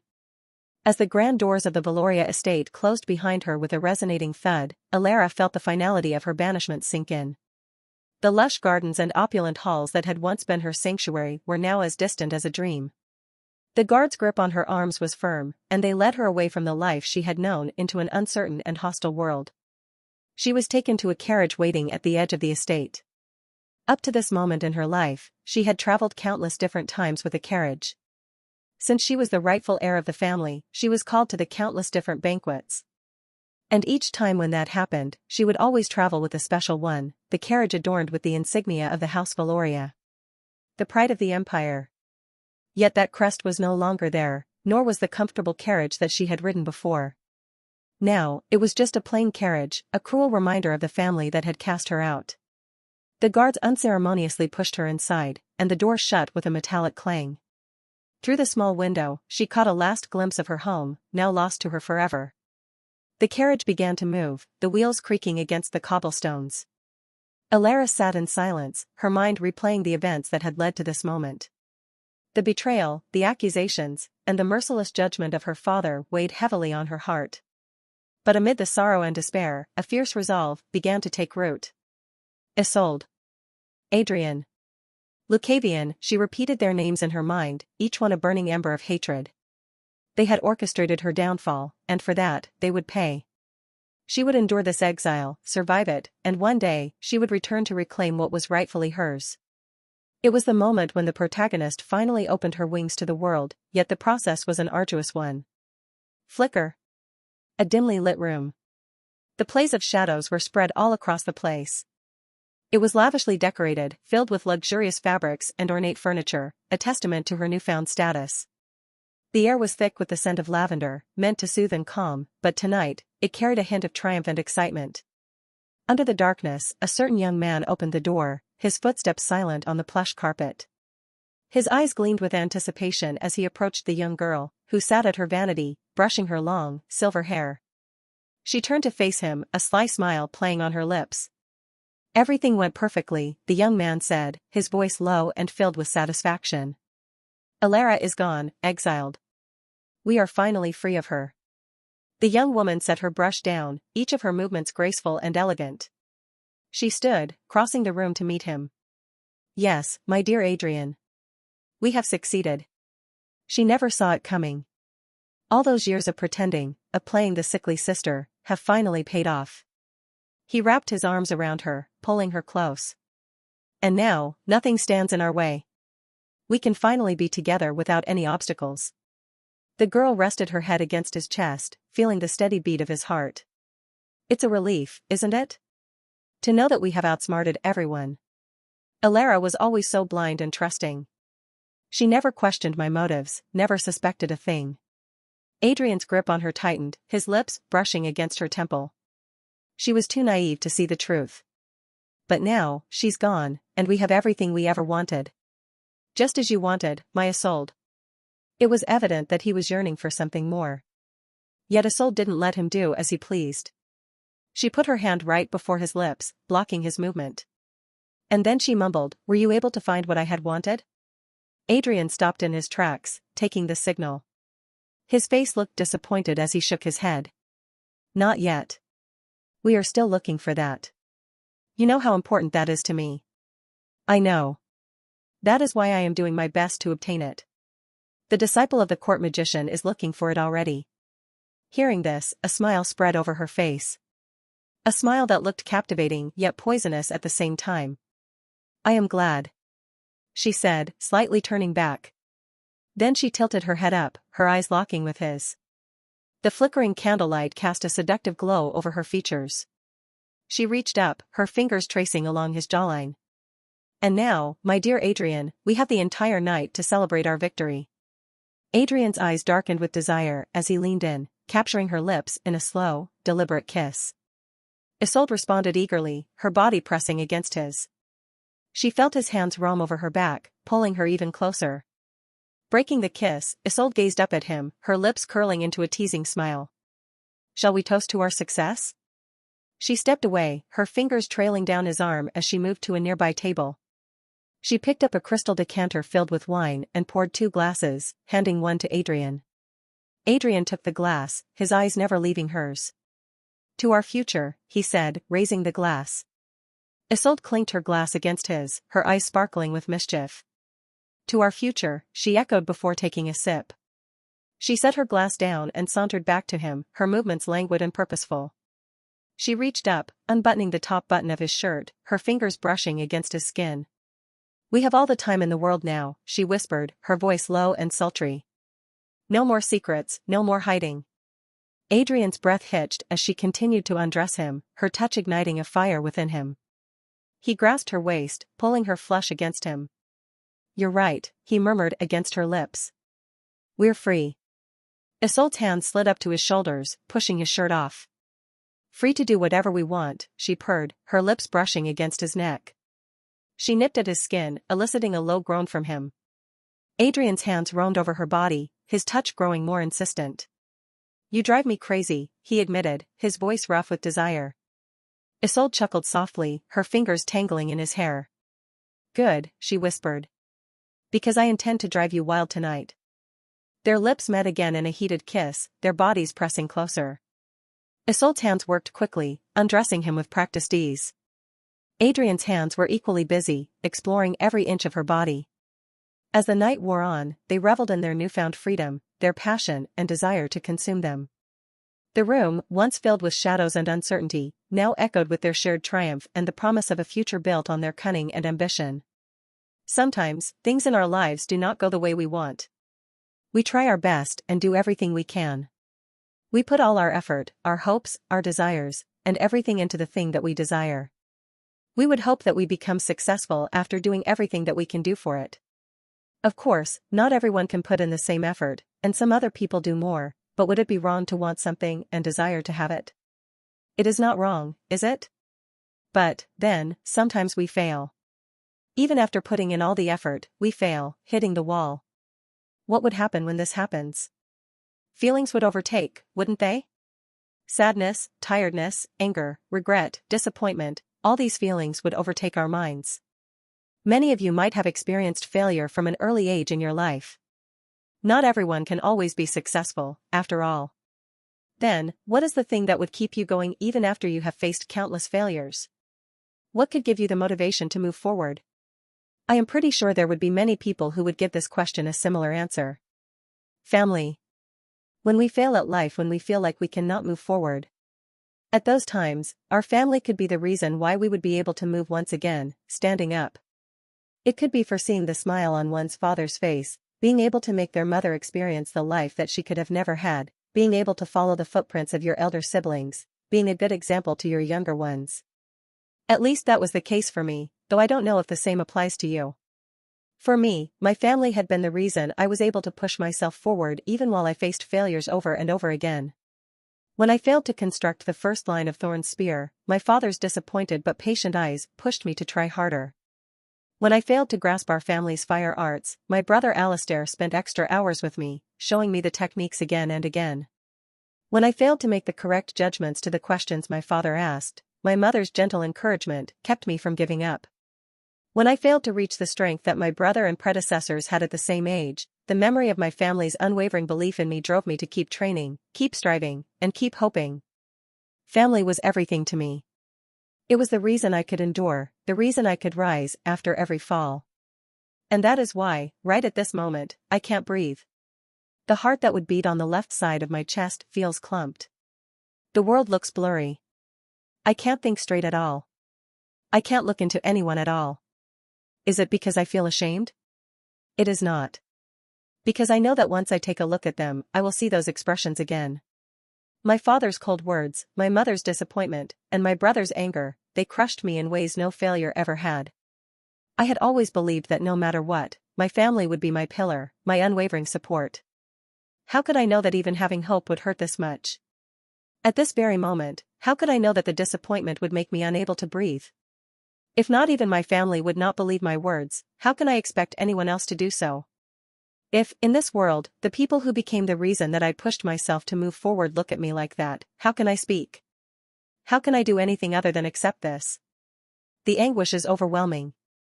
My eyes blur with tears, and the knot in my heart tightens painfully. Just because of some words from another person, they would discard their own son, without even listening? I asked myself if that would be the case if the same thing happened to my elder brother Alistair. Would they give him the same treatment? What about my elder sister? Would she get the same treatment? Or was it because it was me? The questions swirl in my mind, each one a dagger twisting deeper into my soul. The unfairness, the pain of being cast aside by those I loved most, it all crashes over me in waves of despair. I think of Alistair, my brother, the one who excelled in everything. Would they cast him aside so easily? Would they doubt his every word, his every action? No. They would listen. They would believe him. And my sister, Miranda, with her grace and intelligence. Would they condemn her without a second thought? No. They would stand by her. They would defend her. But me? I am the one they doubt. I am the one they discard. The realization is a bitter pill to swallow. It leaves a hollow ache in my chest, a pain that words cannot describe. Why? Why is it different for me? The question echoes in the silence of my mind, unanswered and unanswerable. The unfairness of it all crushes me, leaving me gasping for breath, struggling to hold on to any semblance of hope or strength. I feel the weight of my family's judgment, the coldness of their eyes, and the finality of their decision, pressing down on me. And at that moment, I realized that I was truly alone. For the first time, I see the world for what it is, unforgiving, merciless, and painfully unfair. Tears spill down my cheeks, hot and unchecked, as I face the harsh reality of my situation. I am alone, abandoned by those I loved most, cast aside without a second thought. The pain is unbearable. It is so much that I can't keep this any longer. I want to forget everything. At least for a second, at least for a while, I don't want to think of anything. The pain is unbearable, but even in the depths of my despair, a small voice within me whispers, urging me to hold on, to find a way to survive. I clutch the bracelet on my wrist, the one that appeared mysteriously. I don't know what it does or who it came from, but it becomes my lifeline, a small glimmer of hope in the darkness. Please.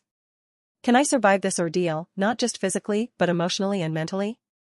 Take him away, my father's voice echoed in my ears, and I felt the firm grip of the guards on my arms, pulling me away from the grand hall. I walked with heavy steps, my mind a whirl of memories and emotions. The faces of my family, once my source of strength, now felt like ghosts haunting my every step.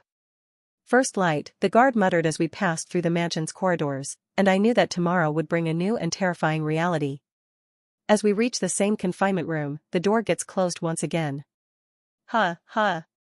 Finally, as we are in the darkness, I can let everything go. I can let the fire inside me go. I can no longer hold it in. Crack. The pain spreads through my hand as my fist hits the wall. Why? The same question once again. Why did it have to be me? The pain is unbearable, not the one in my hand, but the one in my heart. Yet, still, even in the depths of my despair, a small voice within me whispers, urging me to hold on, to find a way to survive. At least I will believe in you. I clutch the bracelet on my wrist, the one that appeared mysteriously. I don't know what it does or who it came from, but it becomes my lifeline, a small glimmer of hope in the darkness. Yeah. I may be alone, but I will not give up. I can still move forward. For whoever left me this small token of comfort, for myself, and for the small, stubborn spark of hope that refuses to be extinguished. I will endure. I will survive. And one day, I will prove my innocence to the world. So that everyone who had never believed in me, so that those who discarded me like this can understand their mistake. Yeah, that is right, don't give up, Lucavian, it is not over yet. But right now, I can rest a little, right? I hope so. Because I cannot keep my consciousness any longer. The hours passed slowly, each one marked by the faint sounds of the mansion settling in the night. My thoughts were a whirlwind of memories and fears, and the ache in my hand from striking the wall served as a constant reminder of my anguish. Finally, the silence was broken by the sound of footsteps approaching the door. The heavy clank of the lock being turned echoed through the room, and the door creaked open. A guard stepped inside, his expression stern and cold. "Time to go," he said curtly, grabbing me by the arm and pulling me to my feet. I stumbled out of the cell, the sudden movement causing my head to spin. The guard's grip was firm as he led me through the dimly lit corridors of the mansion.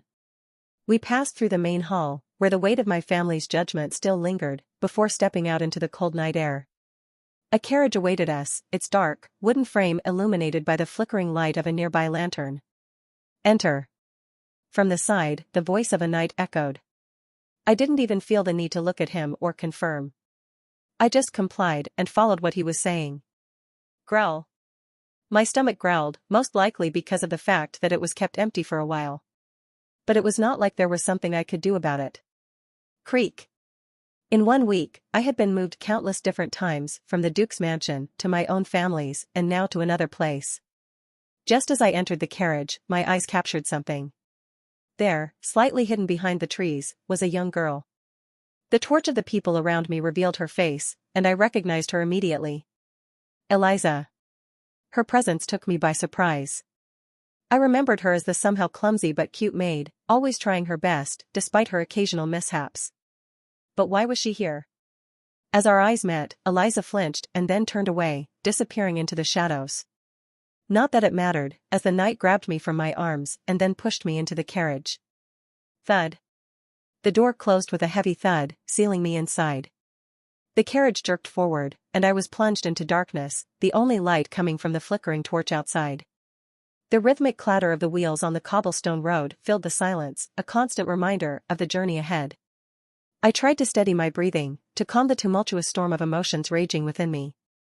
The brief glimpse of Eliza's face lingered in my mind, her presence an unexpected yet fleeting moment of familiarity in this sea of uncertainty. Why did she come here? To see the young lord that she once served, becoming something that is lesser than her? How ironic. Somehow, it felt like she was mocking me, but then, as I remembered her expression, I realized I was just being dumb. That girl's expression had far too much sadness for her to be mocking me after all. Just like that, the hours passed slowly, the journey marked by the occasional bump and jolt as the carriage navigated the uneven terrain. The cold seeped through the wooden walls, chilling me to the bone. I wrapped my arms around myself, trying to preserve what little warmth I could. Days went by, and the journey was pretty similar compared to the one I did from dukedom to our mansion. Eventually, the carriage came to a halt. The door was flung open, and a guard's harsh voice broke the silence. Out, now. I stepped down, my legs stiff and unsteady from the long ride. We were in a large, open courtyard surrounded by high walls and guarded gates. Torches lined the perimeter, casting eerie shadows on the stone buildings. I was herded toward a group of other prisoners, all huddled together in the cold night air. The guards pushed us into a dimly lit building. Inside, rows of wooden benches filled the room, and we were instructed to sit. I took a seat near the back, my eyes scanning the faces of those around me. They were a mix of men and women, young and old, their expressions a blend of fear, anger, and resignation. A door at the front of the room opened, and a tall, broad-shouldered man strode in. His uniform was pristine, and a scar ran down one side of his face, giving him a menacing appearance. He stood before us, his eyes cold and hard as they swept over the room. Clench. And as his gaze passed people, they started clenching their teeth and hands. As he locked with mine, I understood the reason. A feeling of insects crawling down on your skin, the feeling of your life on the line, the feeling of your heart crushed, the feeling of not being able to breathe.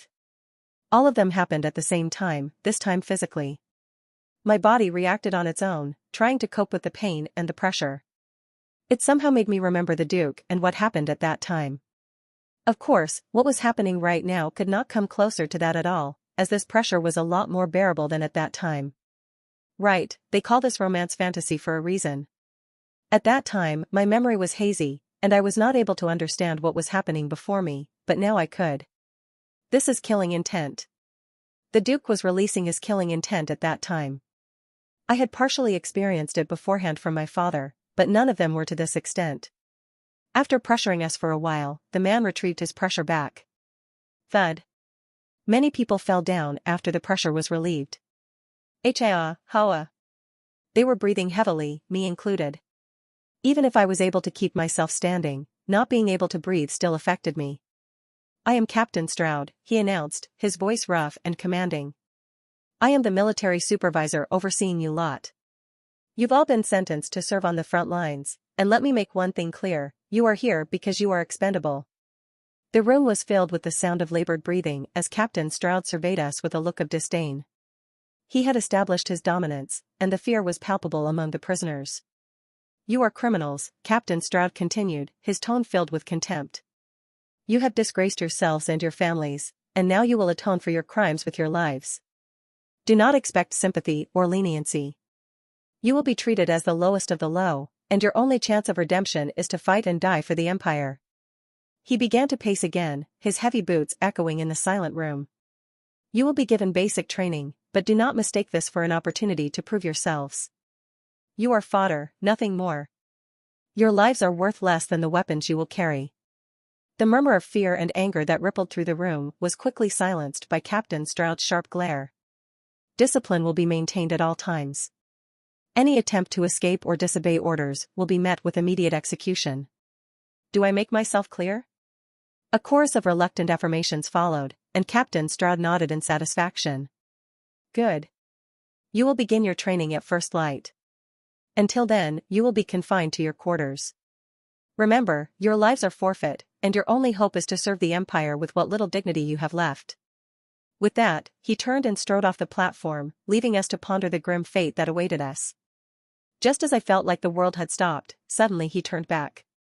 I forgot, who is Lucavian Thorn? He said, but then smirked suddenly. My bad, only Lucavian would be enough. Criminal Lucavian, step forward. A murmur rippled through the group of prisoners as they exchanged glances and whispered amongst themselves. In the Empire of Loria, only nobles had surnames, and the use of Thorn indicated that I had once belonged to a noble family. The realization sparked a mix of curiosity and hostility among the others. Feeling a knot form in my stomach, I stood up. I am Lucavian, I said, my voice steady, despite the anxiety gnawing at me. Captain Stroud's smirk widened as he met my gaze. Follow me. We need to talk. The room fell silent, and I felt the weight of countless eyes on me. Hostility and resentment radiated from the other prisoners.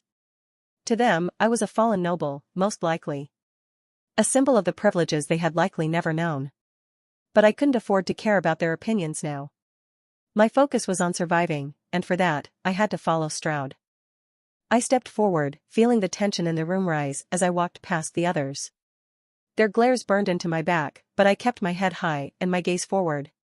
I could sense their hatred and suspicion, but I forced myself to remain composed. Stroud led me out of the main hall and into a dimly lit corridor. We walked in silence, the sound of our footsteps echoing off the stone walls. Eventually, we arrived at a small, sparsely furnished room. Stroud motioned for me to sit on a wooden chair while he took a seat behind a plain desk. He leaned back, his cold eyes studying me with a mixture of amusement and disdain. So, Lucavian Thorn, he began, emphasizing my surname with a sneer. Viscount instructed me to take good care of you. Swoosh.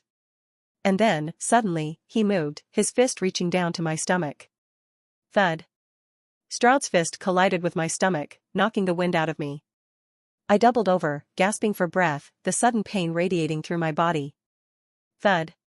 Before I could recover, another punch landed on my side, sending me sprawling to the floor.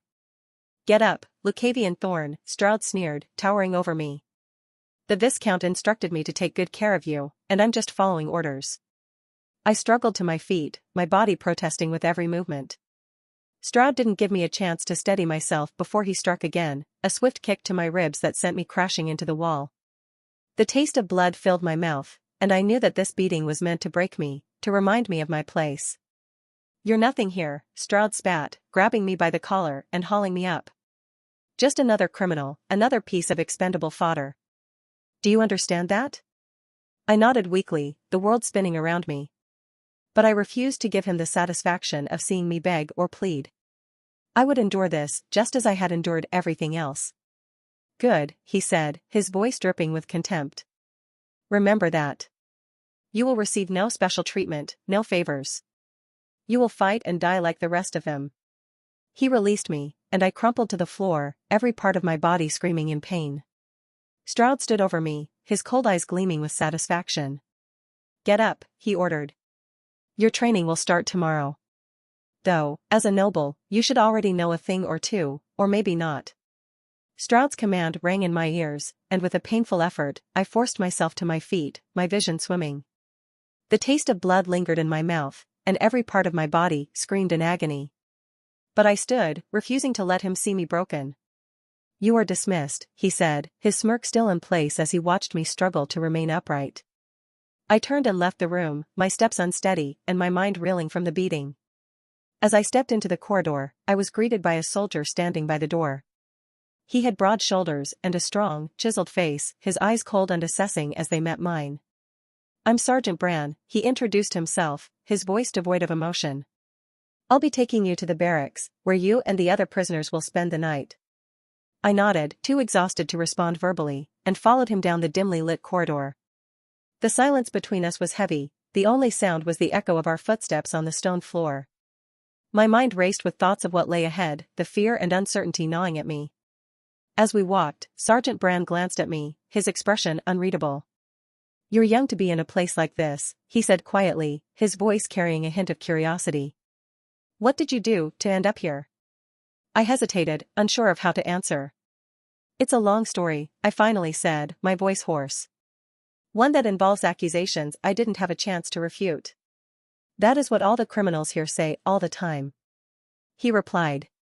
"What crime have you been convicted for?" I did not reply to his question. Because I felt like if I were to reply to the answer, it would look like I was accepting the act. And I do not. Never. Bran's eyes narrowed slightly, but he didn't press further. Instead, he gave a small nod. "This place is ruthless and cold," he said, his tone turning serious. "You need to be careful, not just of the enemies you'll face, but of the people inside here as well. Trust is a rare commodity, and betrayal is common." His words sent a chill down my spine, but I nodded in understanding. "I'll be careful," I replied, my resolve strengthening. "I'll survive this. After all, in this world, one can even be abandoned by their parents or the person they thought they loved. So, why can some random people you have met in the military do the same?" Bran's gaze softened for a moment, a flicker of something almost like pity crossing his features, before his usual stoic expression returned. "Good," he said simply. "Stay alert and watch your back." We continued down the corridor until we reached a heavy wooden door. Bran pushed it open, revealing a large, dimly lit room filled with rows of narrow cots. The air was thick with the smell of unwashed bodies and stale sweat. The room was filled with other prisoners, their faces a mix of hostility and indifference as they took in my presence. "This is where you'll sleep," Bran said, gesturing to an empty cot near the back. "Rest while you can. Training starts at dawn, and it won't be easy." I nodded and made my way to the cot, my body aching with every step. As I lay down, the rough fabric of the blanket scratched against my skin, but I was too exhausted to care. I closed my eyes, trying to block out the sounds and smells around me, and let sleep take me. But it was not that easy. After all, for my whole life, I had always stayed in my family's mansion all the time. And whether it was regrettable or not, life as a noble could not even be compared to this. All of the habits that I had developed over time were still there, and it was not easy for me to completely remove them or anything. The habits and expectations ingrained in me from a lifetime of privilege clashed with the harshness of my new environment. I struggled to find a semblance of comfort, but it was a futile effort.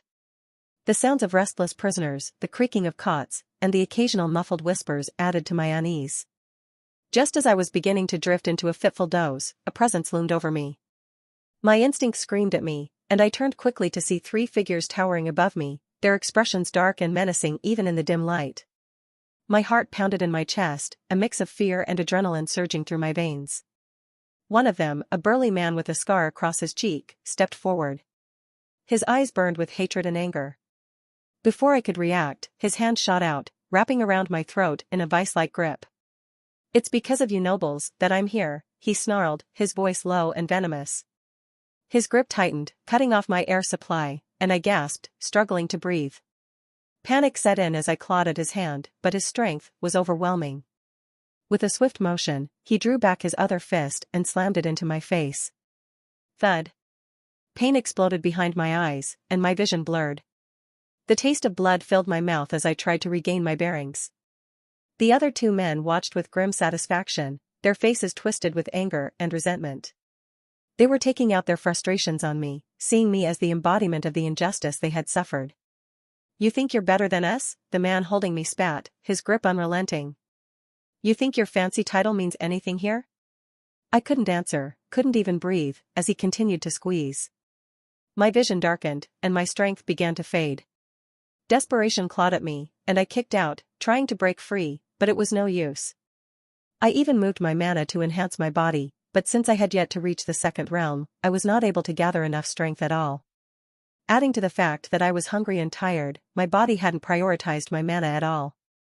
The other two men joined in, raining blows upon me as I struggled to stay conscious. In the midst of the assault, suddenly, someone appeared right behind them.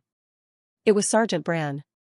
His imposing figure cast a shadow over the men, and the sight of him made them freeze in their tracks, their faces filled with horror. "I knew something like this was going to happen," Bran said, his voice low and dangerous. The man holding me loosened his grip, and I collapsed to the floor, gasping for air. The attackers turned to face Bran, their expressions a mix of fear and confusion. "What are you doing?" Bran demanded, his eyes narrowing as he looked at each of them in turn. The men stammered, unable to find their words. We were just, he's a noble." Bran's gaze hardened. "Have you not been warned about causing a scene in this place?" The men shook their heads, their fear evident.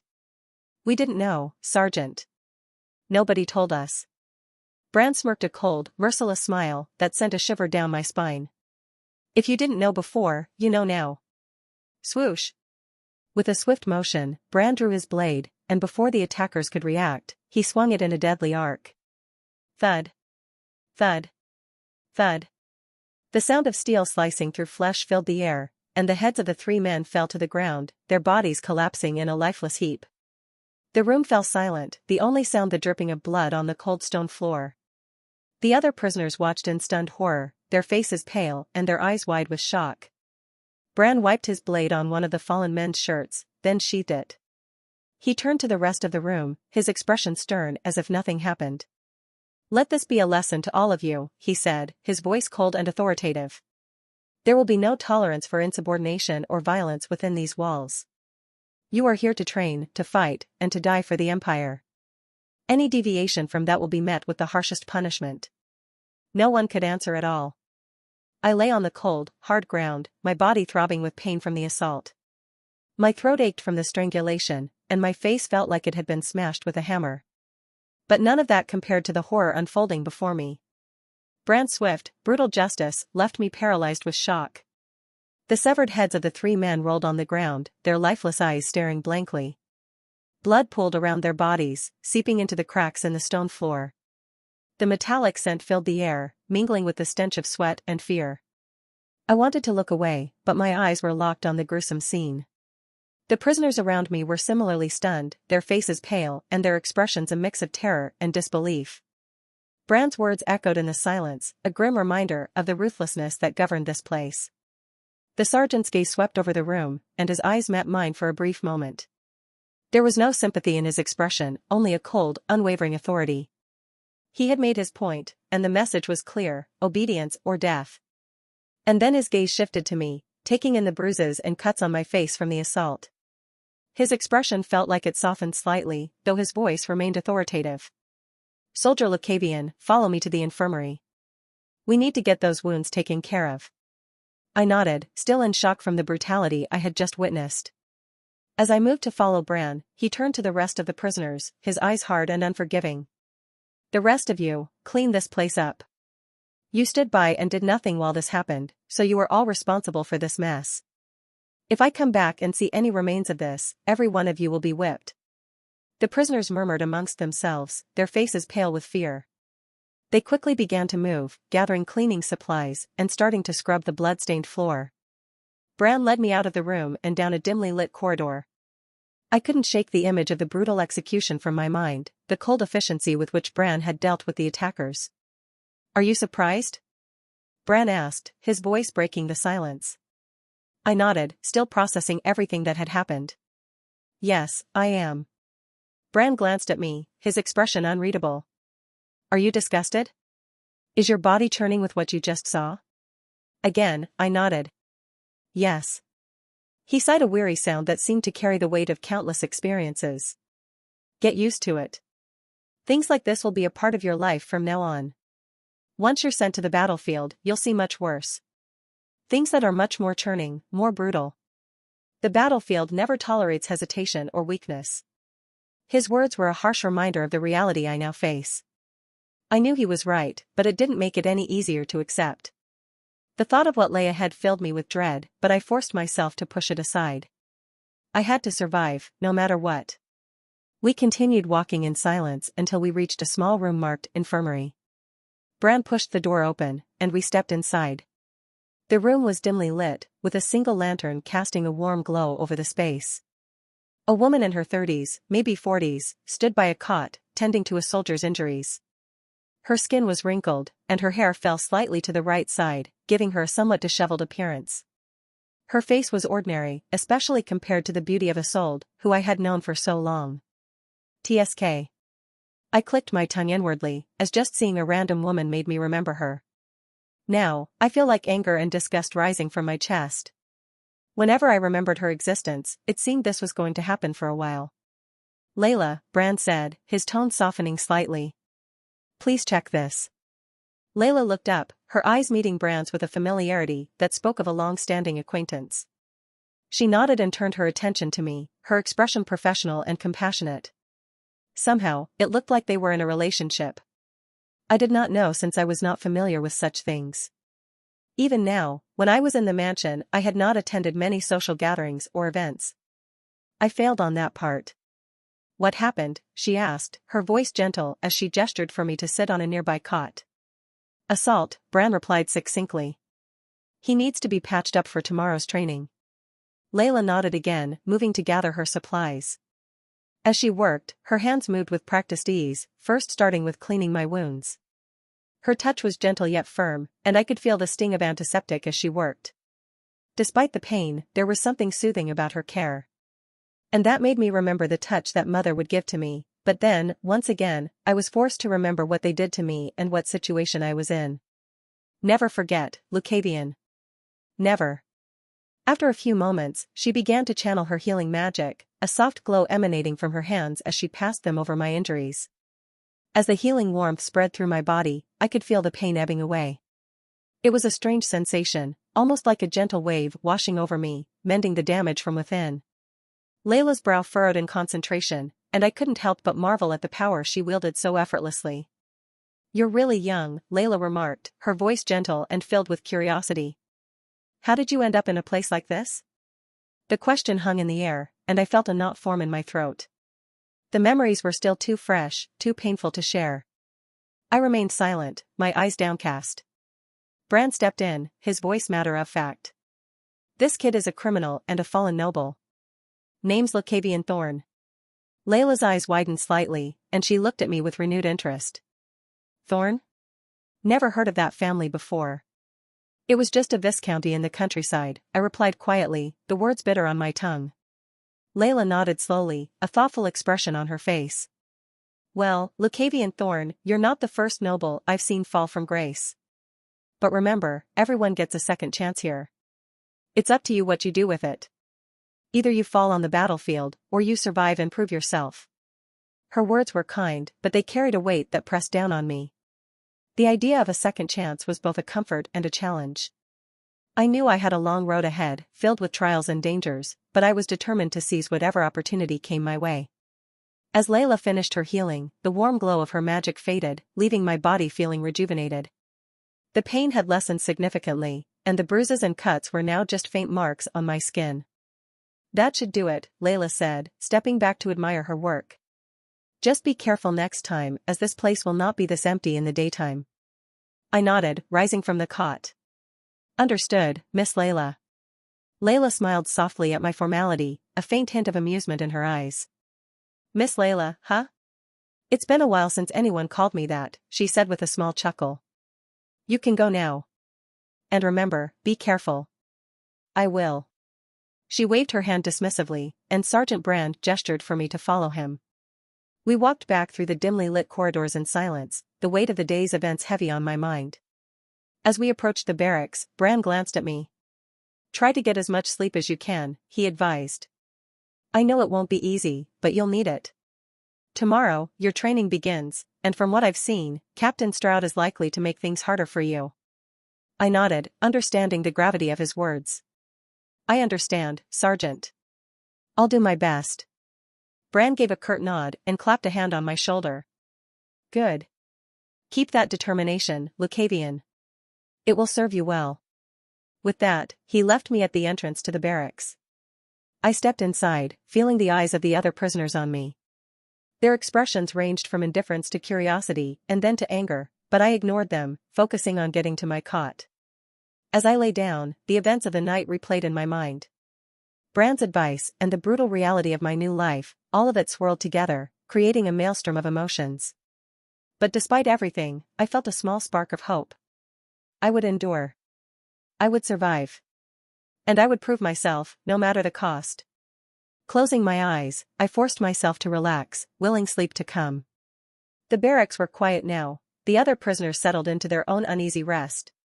Tomorrow would bring new challenges, and I needed every ounce of strength to face them. As exhaustion finally overcame me, I drifted into a fitful sleep, my resolve firm.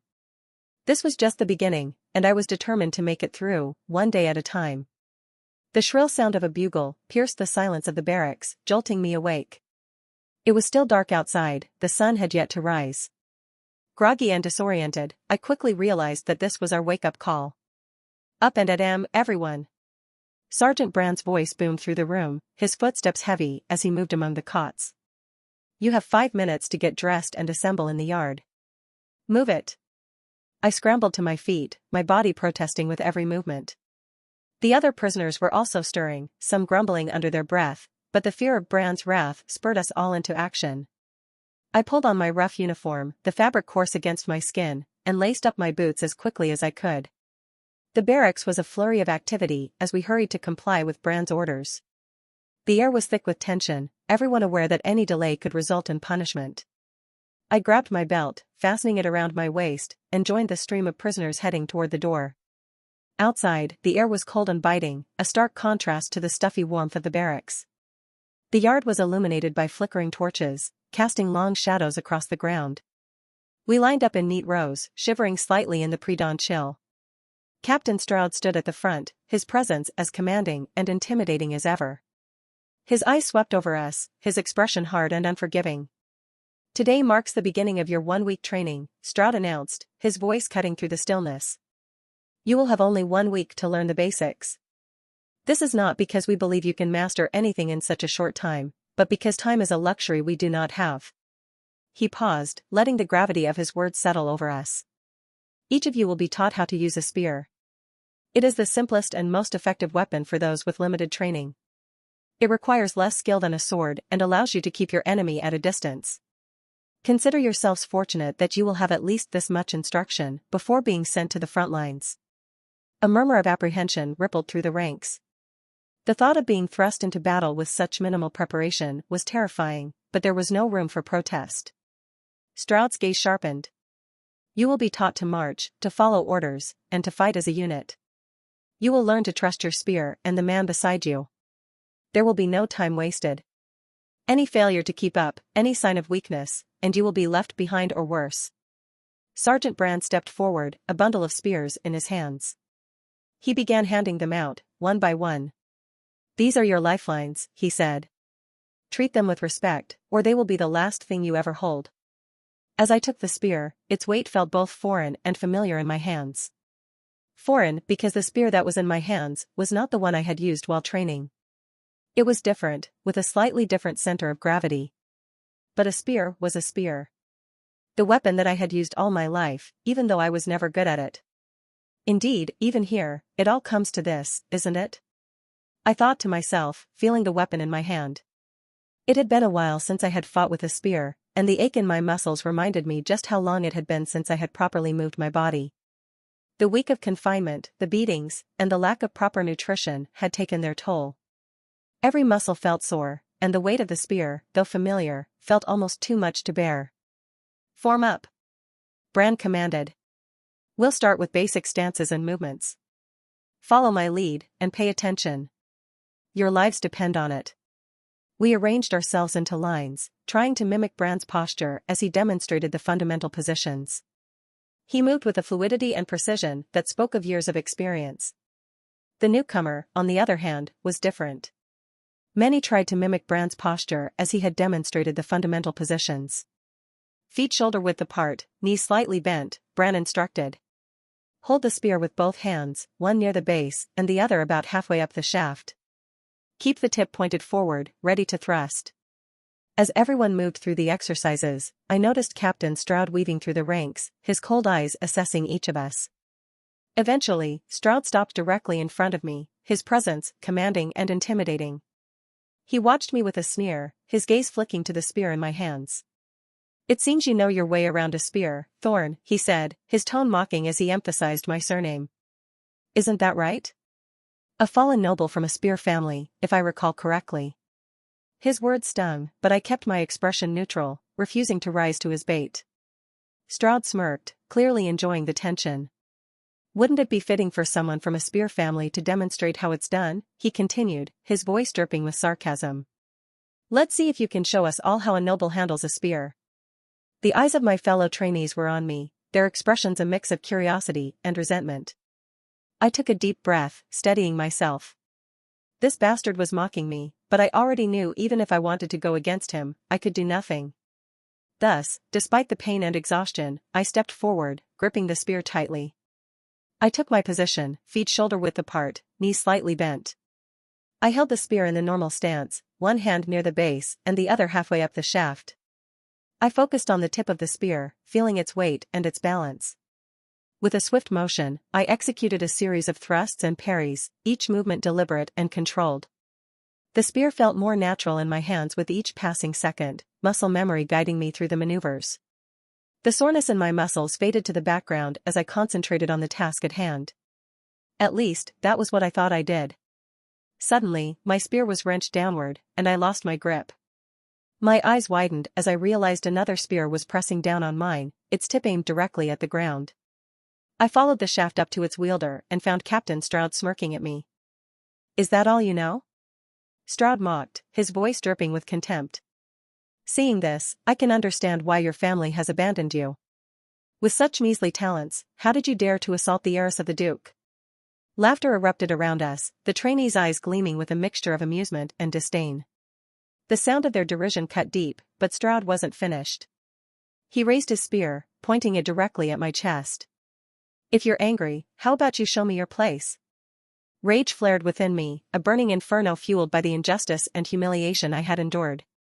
I had been framed and cast aside by my own family, and now this bastard was making my life even harder. I gritted my teeth, snatched up my spear, and faced Stroud head-on. Fine, I spat, my voice steady, despite the fury boiling inside me. I'll show you. Stroud's smirk widened.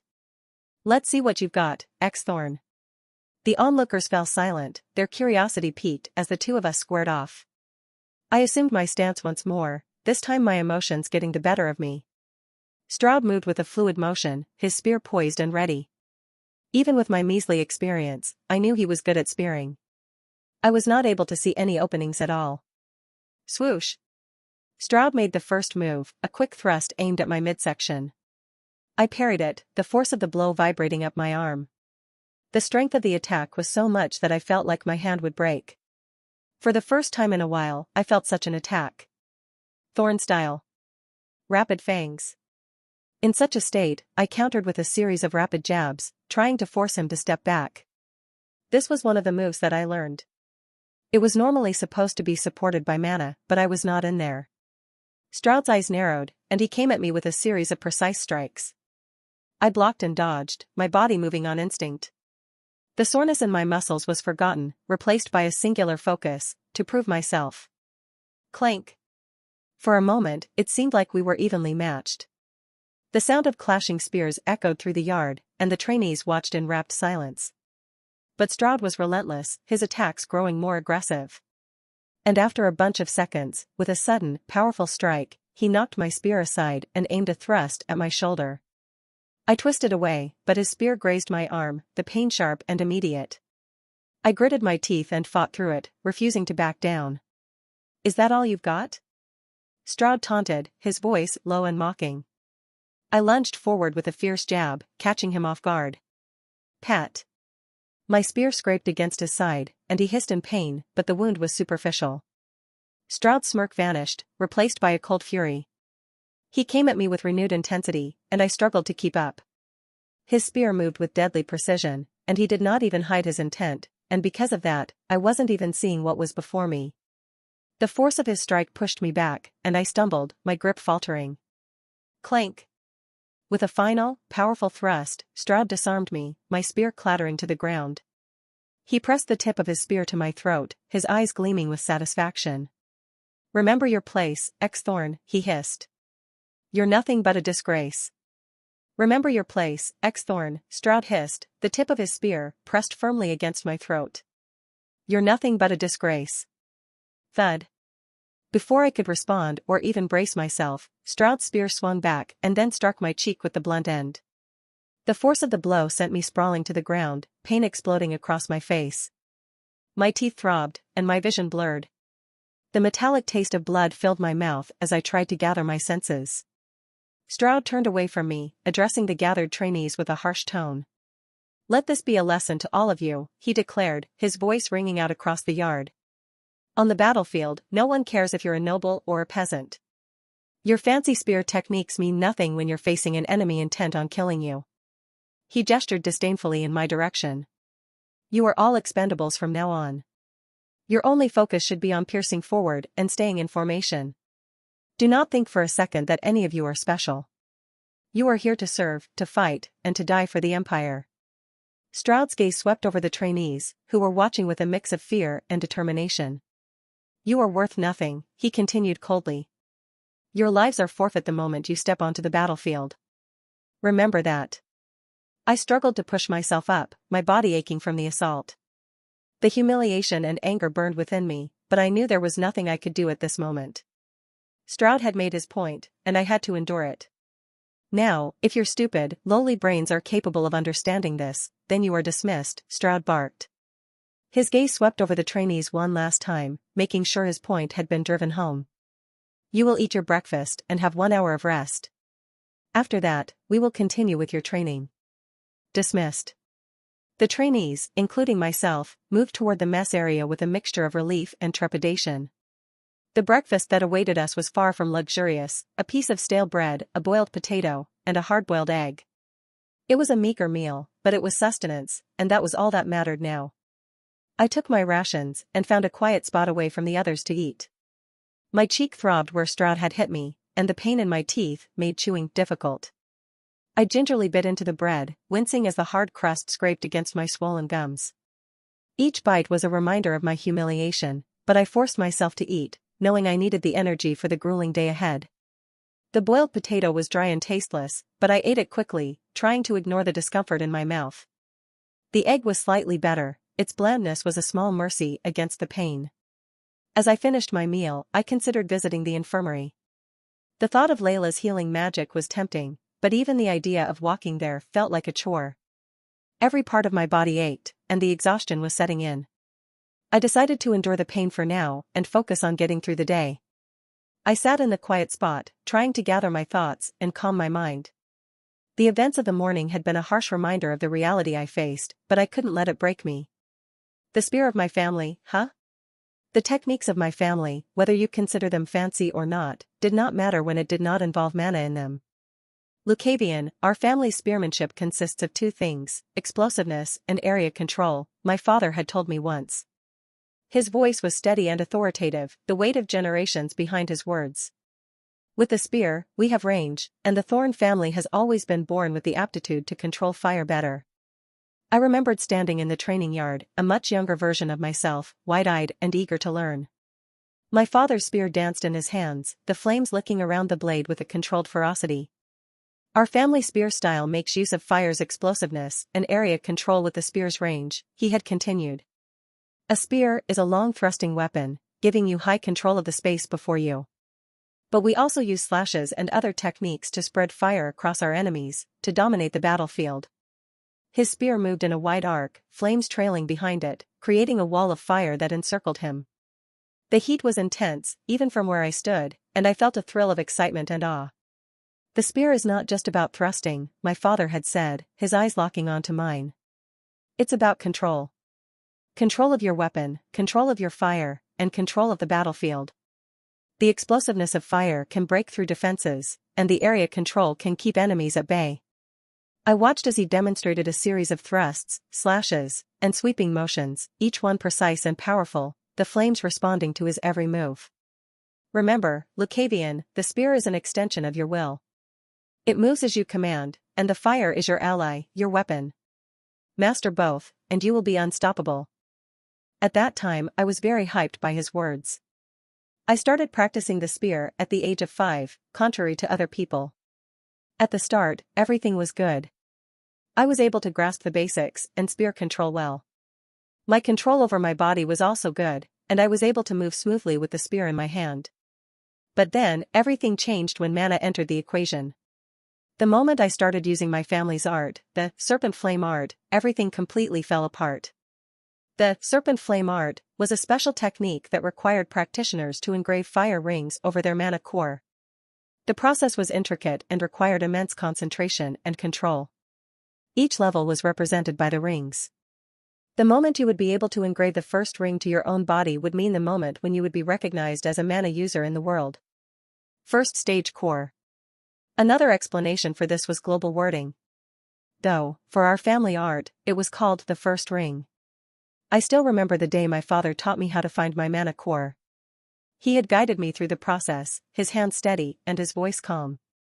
Lucavian, the mana core is the organ responsible for the accumulation and control of mana in your body, he had explained. It is located near your heart, deep within your chest. You must focus and find it, feel its presence. I had closed my eyes, concentrating as hard as I could. Slowly, I felt a faint warmth deep within my chest, a pulsing energy that resonated with my heartbeat. That's it, my father had said, his voice encouraging. You found it. Now, you must learn to accumulate mana using our family art.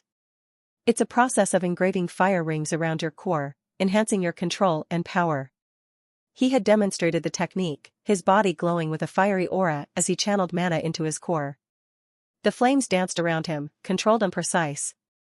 Focus on the warmth, on the energy, he had instructed. Visualize the fire rings forming around your core, one by one. This is the essence of the serpent flame art. I had tried my best to follow his instructions, but the moment I attempted to channel mana, everything went wrong. The fire ring was unstable, flickering, and sputtering, and the mana refused to flow smoothly. The warmth in my chest turned to a searing pain, and I gasped, clutching at my chest. My father had been there, his expression a mixture of concern and disappointment. Lucavian, you must focus, he had said, his voice gentle but firm. You have the potential, but you need to control it. Try again. But no matter how many times I tried, I couldn't master the technique. The fire ring would always collapse, and the pain in my chest would intensify. My father's disappointment grew, and my own frustration mounted. Days turned into weeks, weeks into months, and still, I struggled. My siblings, Alistair and my elder sister, excelled in their training, mastering the serpent flame art with ease. Their flames were strong and steady, a testament to their skill and control. I, on the other hand, was a constant failure. The art that was supposed to be my family's legacy, my birthright, eluded me. My father's patience wore thin, and his words of encouragement turned to reprimands. And just like everything that would end, the efforts also reached their end. From a certain moment onwards, they completely abandoned the idea that I would be reaching the first stage soon. After all, everyone had limits, and I could understand. Though I never stopped trying at the end of the day, it could only take me to this place. How ironic. I could only mutter to myself. But just as I was thinking about it, I suddenly heard a commotion on my side. "Please, I need this.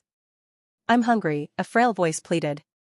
Curiosity piqued, I rose to my feet and walked toward the source of the disturbance. As I approached a secluded corner of the yard, hidden from most of the others, I saw two young men circling an elderly, fragile man. The old man clutched his meager rations tightly, his face etched with desperation. "You're going to die on the battlefield on the first day anyway," one of the young men sneered. "Might as well hand over your food now." The other man laughed cruelly. "Yeah, old man, you won't need it where you're going." The sight of this scene stirred a deep anger within me, reminding me of Stroud's earlier mockery and my own helplessness. The two bullies looked rough and dirty, their bodies not overly muscular but intimidating enough. They were taking advantage of someone weaker, just as Stroud had done to me. The old man protested weakly, "Please, I just want to eat." The bullies ignored him and tried to snatch his rations forcefully. These bastards. I couldn't stand it. I saw Stroud's smug face in theirs and knew I had to act. The fact that these stupid fuckers were doing such a thing made me mad. I felt the pain on my cheek and the humiliation I felt. It made me feel the need to take my anger out of someone. But I also knew that taking on both of them head-on was a losing battle. At least many things could happen, and there was no reason to take such a risk. Then, an idea struck me. I remembered how Bran had handled the attackers in the living quarters, using surprise and strategy. I picked up a small, jagged stone from the ground and approached the bully silently from behind. Thud. With a swift motion, I brought the stone down hard on the head of the one in the middle. He yelped in pain, staggering forward and releasing his grip on the old man's rations. The other bully turned to face me, rage contorting his features. Before he could react, I spat in his face and bolted, running as fast as my legs could carry me. "Get back here, you little shit," he yelled, giving chase. The first bully, now partially recovered, joined in the pursuit. The adrenaline surged through me, dulling the pain in my body. I ran, weaving between the makeshift tents and training equipment, the sound of their footsteps pounding behind me. I didn't look back. My focus was entirely on escaping. The terrain was rough, but I used it to my advantage, ducking under low-hanging branches and leaping over obstacles. My pursuers were relentless, but their anger clouded their judgment, making them slower and less coordinated. As I rounded a corner, I spotted Sergeant Brand standing nearby, overseeing some trainees. With a final burst of speed, I sprinted toward him, the bullies hot on my heels. "Help! They're trying to kill me!" I shouted, hoping to draw Brand's attention. Brand's sharp eyes snapped to me and then to the bullies chasing me. His expression darkened, and he stepped forward, placing himself between me and my pursuers. "Enough!" Brand's voice boomed, stopping the bullies in their tracks. "What is going on here?" The bullies skidded to a halt, their faces pale with fear. He attacked us," one of them stammered, pointing at me. But I already knew what to do. Since I was a child, Stroud had put me forward as a target. Thus, it wouldn't be weird if someone were to try to take what I had. I took a deep breath and spoke up, my voice steady, despite the tension. "No, I didn't.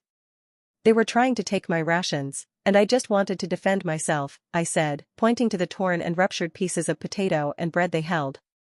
When I couldn't defend myself, I spat on their faces and ran. They chased me because of that. Brand's gaze shifted to the bullies, who were holding the damaged food. The evidence was clear. The half-eaten and torn rations were a testament to their actions. Brand's expression darkened further, his anger palpable. "You too," Brand growled, his voice low and menacing. "You think you can steal from others and get away with it?" The bully stammered, trying to come up with excuses, but Brand cut them off. "For the next week, you will both give one of your rations to him as punishment. If I hear of any more trouble from either of you, the consequences will be much worse." The bullies' faces fell, and they nodded reluctantly. "Yes, Sergeant," they muttered. But their eyes contained hatred all across the place. It was evident that they hated being played by me, but there was nothing they could do. Bran turned to me, his expression changing slightly. This was the second time. He said, his face cold. You did well to stand up for yourself, Lucavian. But remember, this place is full of people who will take advantage of any perceived weakness. Stay vigilant. Thank you, Sergeant, I replied, genuinely grateful. Bran nodded. Now, get your wounds checked at the infirmary. Say to Layla that it was me who sent you there. If she doesn't believe me, tell her it was on my order. She'll understand. Understood, Sergeant, I replied, my voice steady. Bran turned his attention back to the trainees, barking orders to get them moving again. I took a moment to catch my breath before heading towards the infirmary. The bullies glared at me as I walked past, their hatred palpable, but I held my head high. I had won this round, and I wasn't going to let their anger intimidate me. As I approached the infirmary, the familiar scent of herbs and antiseptics filled the air. I stepped inside, and there was Layla, busy tending to another injured soldier. She looked up as I entered, her expression softening when she saw the state I was in. Miss Layla, I said, my voice slightly strained. Sergeant Bran sent me. He said it was on his order. Layla nodded, setting aside her current task. Come here, let me take a look at you. I moved to the cot, she indicated, sitting down with a wince. The pain in my cheek and ribs was sharper now that the adrenaline was wearing off. Layla examined my injuries with a practiced eye, her hands gentle yet firm. You've had a rough start, haven't you, she said, her voice filled with a mix of sympathy and professionalism. I nodded, feeling the exhaustion settling in. It's been challenging. She hummed an acknowledgement as she began to work. Her healing magic felt like a soothing balm, easing the pain and closing the wounds. As the warmth spread through me, I felt some of the tension melt away. Bran's right, you know, Layla said quietly as she worked. You need to stay vigilant. This place is harsh, and people will try to take advantage of you. But you have a good heart, Lucavian. Don't lose that. Why did you think so? I know when I see one. I see. I just got the words out and then lowered my head to look down. After a few minutes, she finished her healing and stepped back. There, you should feel better now.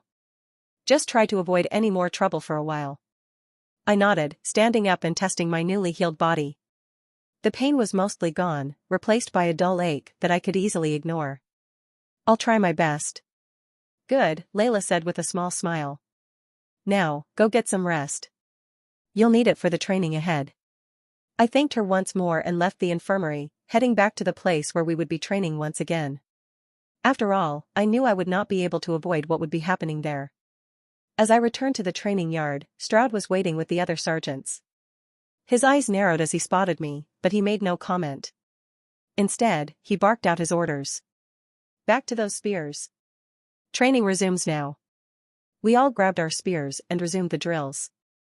The rest of the day was a blur of relentless training, broken only by a brief lunch break. We practiced thrusts, parries, and stances until our muscles screamed in protest and our bodies ached from exhaustion.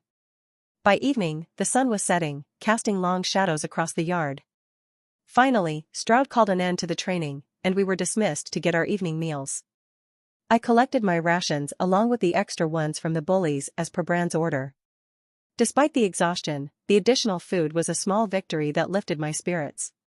I made my way back to the same quiet spot where I had eaten earlier. As I settled down, I noticed the old man from before sitting nearby with his own meager meal. I didn't want to bother him, as he was quietly eating his meal, so I started eating mine. But then, he suddenly turned to look at me. Why did you do that? Why did you do that? The old man's question caught me off guard. I paused mid-bite, my mind racing to understand his meaning. Seeing my confusion, he clarified, his voice gentle yet probing. Why did you help me there, young man? I swallowed hard, suddenly aware of the weight of his gaze. The question seemed simple, but it demanded more than a simple answer. I glanced down at my food, my thoughts drifting back to the scene earlier, to the faces of the bullies and the anger that had surged within me. Why had I helped him? I don't know. I began, my voice uncertain. I guess I just couldn't stand to see them bullying you like that. The old man continued to look at me, his eyes filled with a mix of gratitude and curiosity. But why? you didn't have to get involved. You could have walked away like so many others. His words echoed in my mind, triggering memories of my own struggles, of Stroud's mockery, and the countless times I had felt powerless. I took a deep breath, trying to piece together my feelings. Maybe, because I know what it feels like, I admitted, my voice barely above a whisper. I know what it's like to be picked on, to be seen as weak and helpless. And I just hated it at that time. The old man nodded slowly, his expression softening. So, you acted out of empathy, then? I thought about it for a moment. Empathy, was that it? Perhaps it was part of it, but there was more. I felt a deep-seated anger, a desire to fight back against the unfairness of it all. I think it was more than just empathy, I said, my voice growing stronger. It was also anger. Anger at seeing someone else suffer the way I have. Anger at those who think they can just take what they want because they're stronger. The old man's gaze grew thoughtful. You remind me of someone I once knew, he said quietly. Someone who also couldn't stand to see injustice. I looked up at him, curious. Who was that? A long time ago, I had a friend. He was much like you, brave, passionate, and unwilling to back down in the face of injustice. He stood up for the weak and fought against those who abused their power. The old man's eyes grew distant, lost in memories. But the world wasn't kind to him. He faced many hardships, and his path was not an easy one. I listened intently, feeling a strange connection to the story. What happened to him? He became a great warrior, respected and feared by many. But in the end, his desire to protect others cost him dearly. He made many enemies and lost much along the way. Even the people he thought he was close to turned out to be strangers. The old man's voice grew softer, tinged with a sadness that mirrored the weight of his words. He did everything for everyone without distinguishing between family or friends. He treated all people equally and judged them by the same standards. But perhaps because of that, he grew distant from those he was closest to. I could see the pain in the old man's eyes, the regret that seemed to seep from every word. He continued, he believed in fairness and justice, but in doing so, he overlooked the unique bonds and responsibilities that come with close relationships. His impartiality, while noble, made him seem cold and detached from those who cared for him. They felt as though he placed the needs of strangers above their own. I felt a pang of sympathy and a hint of fear. What happened to him in the end? The old man sighed deeply, his gaze distant. Eventually, he was cast away by those he had sought to protect. They couldn't understand his choices, and in their eyes, he had become a stranger. The very people he thought he was protecting began to see him as an outsider, someone who didn't belong. I frowned, the old man's story stirring a mix of emotions within me. It felt uncomfortably familiar, echoing the situation I found myself in now, discarded by my family, with no one to believe in me. The weight of their judgment still pressed heavily on my shoulders. The old man looked at me thoughtfully, his eyes narrowing slightly. You look young, he said, his voice gentle but probing. How old are you? 14, I replied quietly, the word feeling heavy on my tongue. The old man's eyes widened in surprise. 14? And what are you doing here, in this place? I hesitated, the question bringing back the memories of my recent ordeal.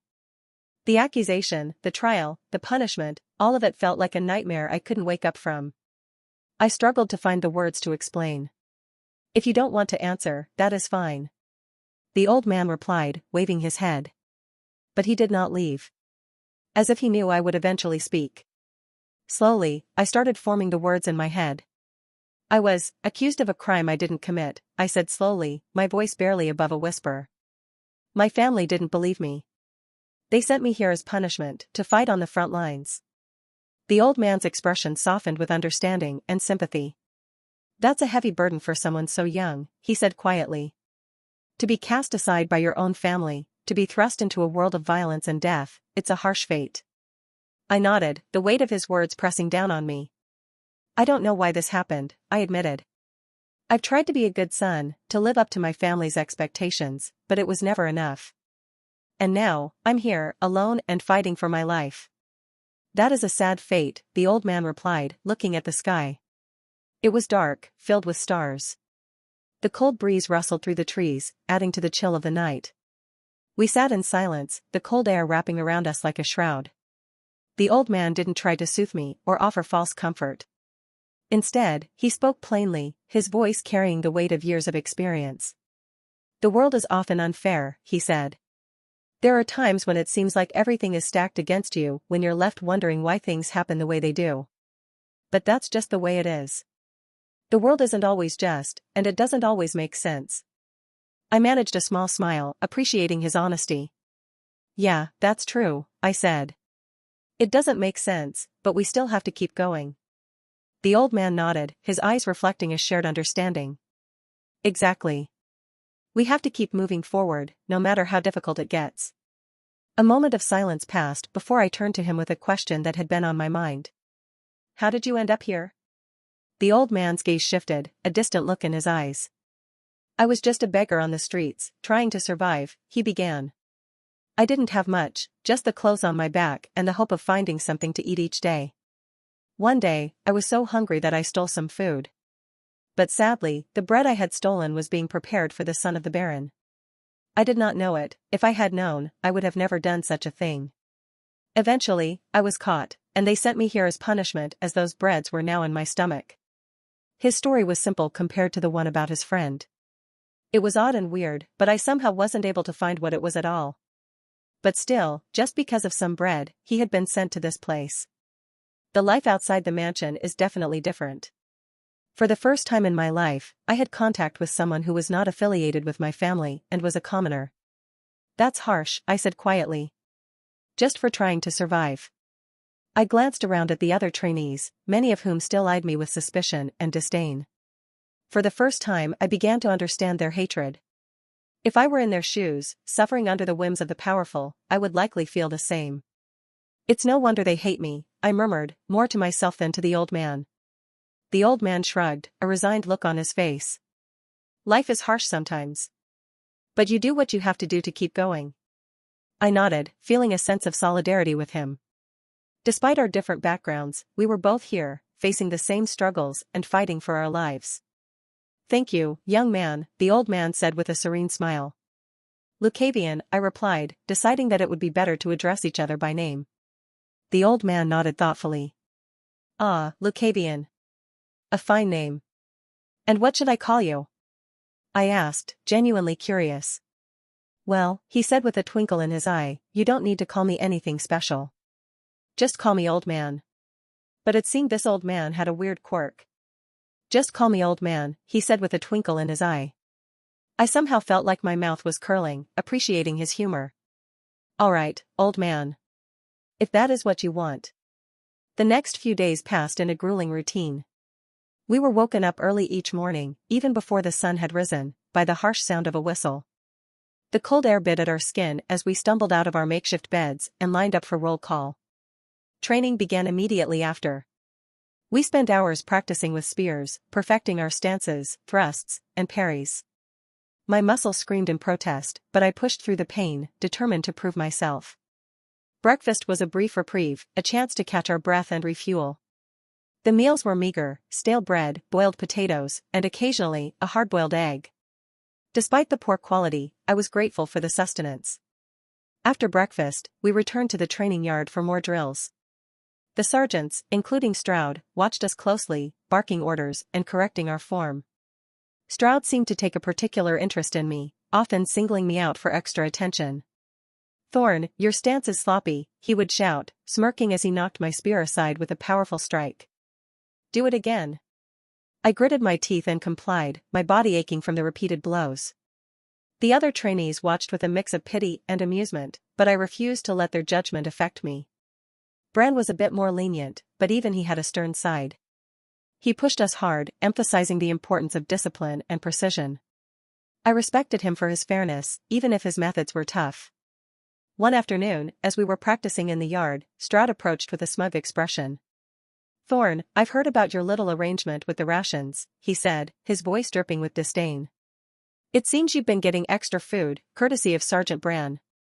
I stood at attention, my heart sinking. Yes, sir. It was a punishment for the bullies who tried to steal from me. Bullies, you say? I don't see them doing such a thing, though. Rather, I am more inclined to believe it was you who tried to steal their food. After all, you have never tasted such measly amounts of food before, haven't you? His words stung, but I held my ground, my mind flashing back to the times when I had been punished for my failures. When I was younger, there were many instances where I had not been allowed to eat because I had not met my father's expectations. I remembered the nights spent training tirelessly to earn my meals. The times I had collapsed from exhaustion, only to push myself to get up and continue. The hunger and fatigue had been my constant companions, but I had endured, driven by a desire to prove myself worthy. I wanted to retort, to tell Stroud that he was wrong, that I had never stolen anything in my life. But I knew it would be futile. In this place, my words held no weight. The stigma of being a noble had already painted me as a liar and a thief in their eyes. I would never steal from others, I said quietly, keeping my voice steady. Stroud sneered. Of course, that's what all nobles would say. But each of you pockets the taxes you exert from the common folks. I've seen too much for that not to be the case.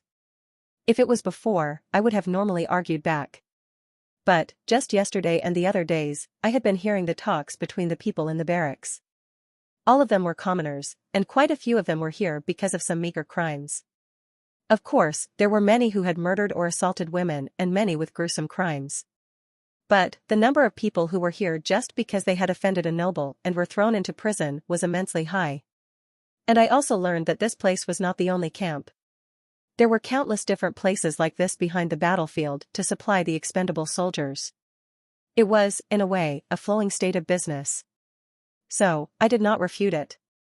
You may believe what you wish, but until this moment, I have never stolen something in my life. I can swear on my honor. Stroud's eyes narrowed, and he took a step closer, his sneer turning into a cold, mocking smile. Your honor, he repeated, his voice dripping with contempt. You no longer have any honor to swear on. His words hit hard, and for a moment, I was at a loss for how to respond. He was right, at least in the eyes of everyone here. My family had disowned me, my status as a noble was meaningless, and my reputation was in tatters if I had even one remaining to begin with. I had nothing left but my determination to survive and prove my innocence. With a quiet nod, I acknowledged his statement. Perhaps you're right, I said softly. But I still have my integrity, and I'll hold on to that. Stroud's sneer remained, but he somehow looked not satisfied with my response. Well, that arrangement is now nullified. You won't be receiving any extra rations, he barked, turning away. And Bran will be hearing about this. Understood, sir. Tisk. He clicked his tongue as if he was not in a good mood, leaving me alone. The rest of the day passed in a blur of training and drills, my mind constantly replaying the conversation. Despite the physical exertion, my thoughts were heavy with the realization of how deeply ingrained the hatred for nobles was in this place. As evening fell, I made my way to the same quiet spot where I had eaten before. The old man was already there, his serene smile welcoming me. We shared our meager meals, and he began to recount more of his stories. Despite his life as a beggar, he had seen many interesting and unusual things. His tales of the city's underbelly, the hidden kindnesses among the poor, and the small joys he had found in such a harsh life, were captivating. I found myself genuinely enjoying his stories. They provided a brief escape from the harsh reality of our situation. The old man had a way of making even the direst situations seem bearable with his humor and perspective. Thank you for sharing your stories, I said, my mood lightened. They make this place a bit more bearable. The old man nodded, his eyes twinkling. Stories are what keep us human, Lucavian. They remind us of who we are and where we come from. Hold on to them, and they'll help you through the darkest times. I nodded, feeling a deep sense of gratitude. The old man's wisdom and kindness were a rare comfort in this brutal environment. However, my interactions with the other trainees grew increasingly hostile. Stroud's stance against me had become evident to everyone, and his public scolding of Bran only fueled their disdain. They took every opportunity to make my life more difficult, hitting me on the shoulder, tripping my foot, or pushing me down whenever they could. The two bullies I had confronted earlier were particularly relentless. They seemed to take special pleasure in targeting me, their hatred palpable. I tried to stay vigilant and avoid confrontation, but it was clear they were determined to make my life miserable. One night, as I left the barracks to relieve myself, they cornered me in the dimly lit area near the toilets. Their faces twisted with anger and malice, and I knew what was coming. You think you're better than us? One of them snarled, his voice low and menacing. You think you can just make a fool out of us and get away with it? Thud. Before I could respond, a fist connected with my stomach, doubling me over in pain.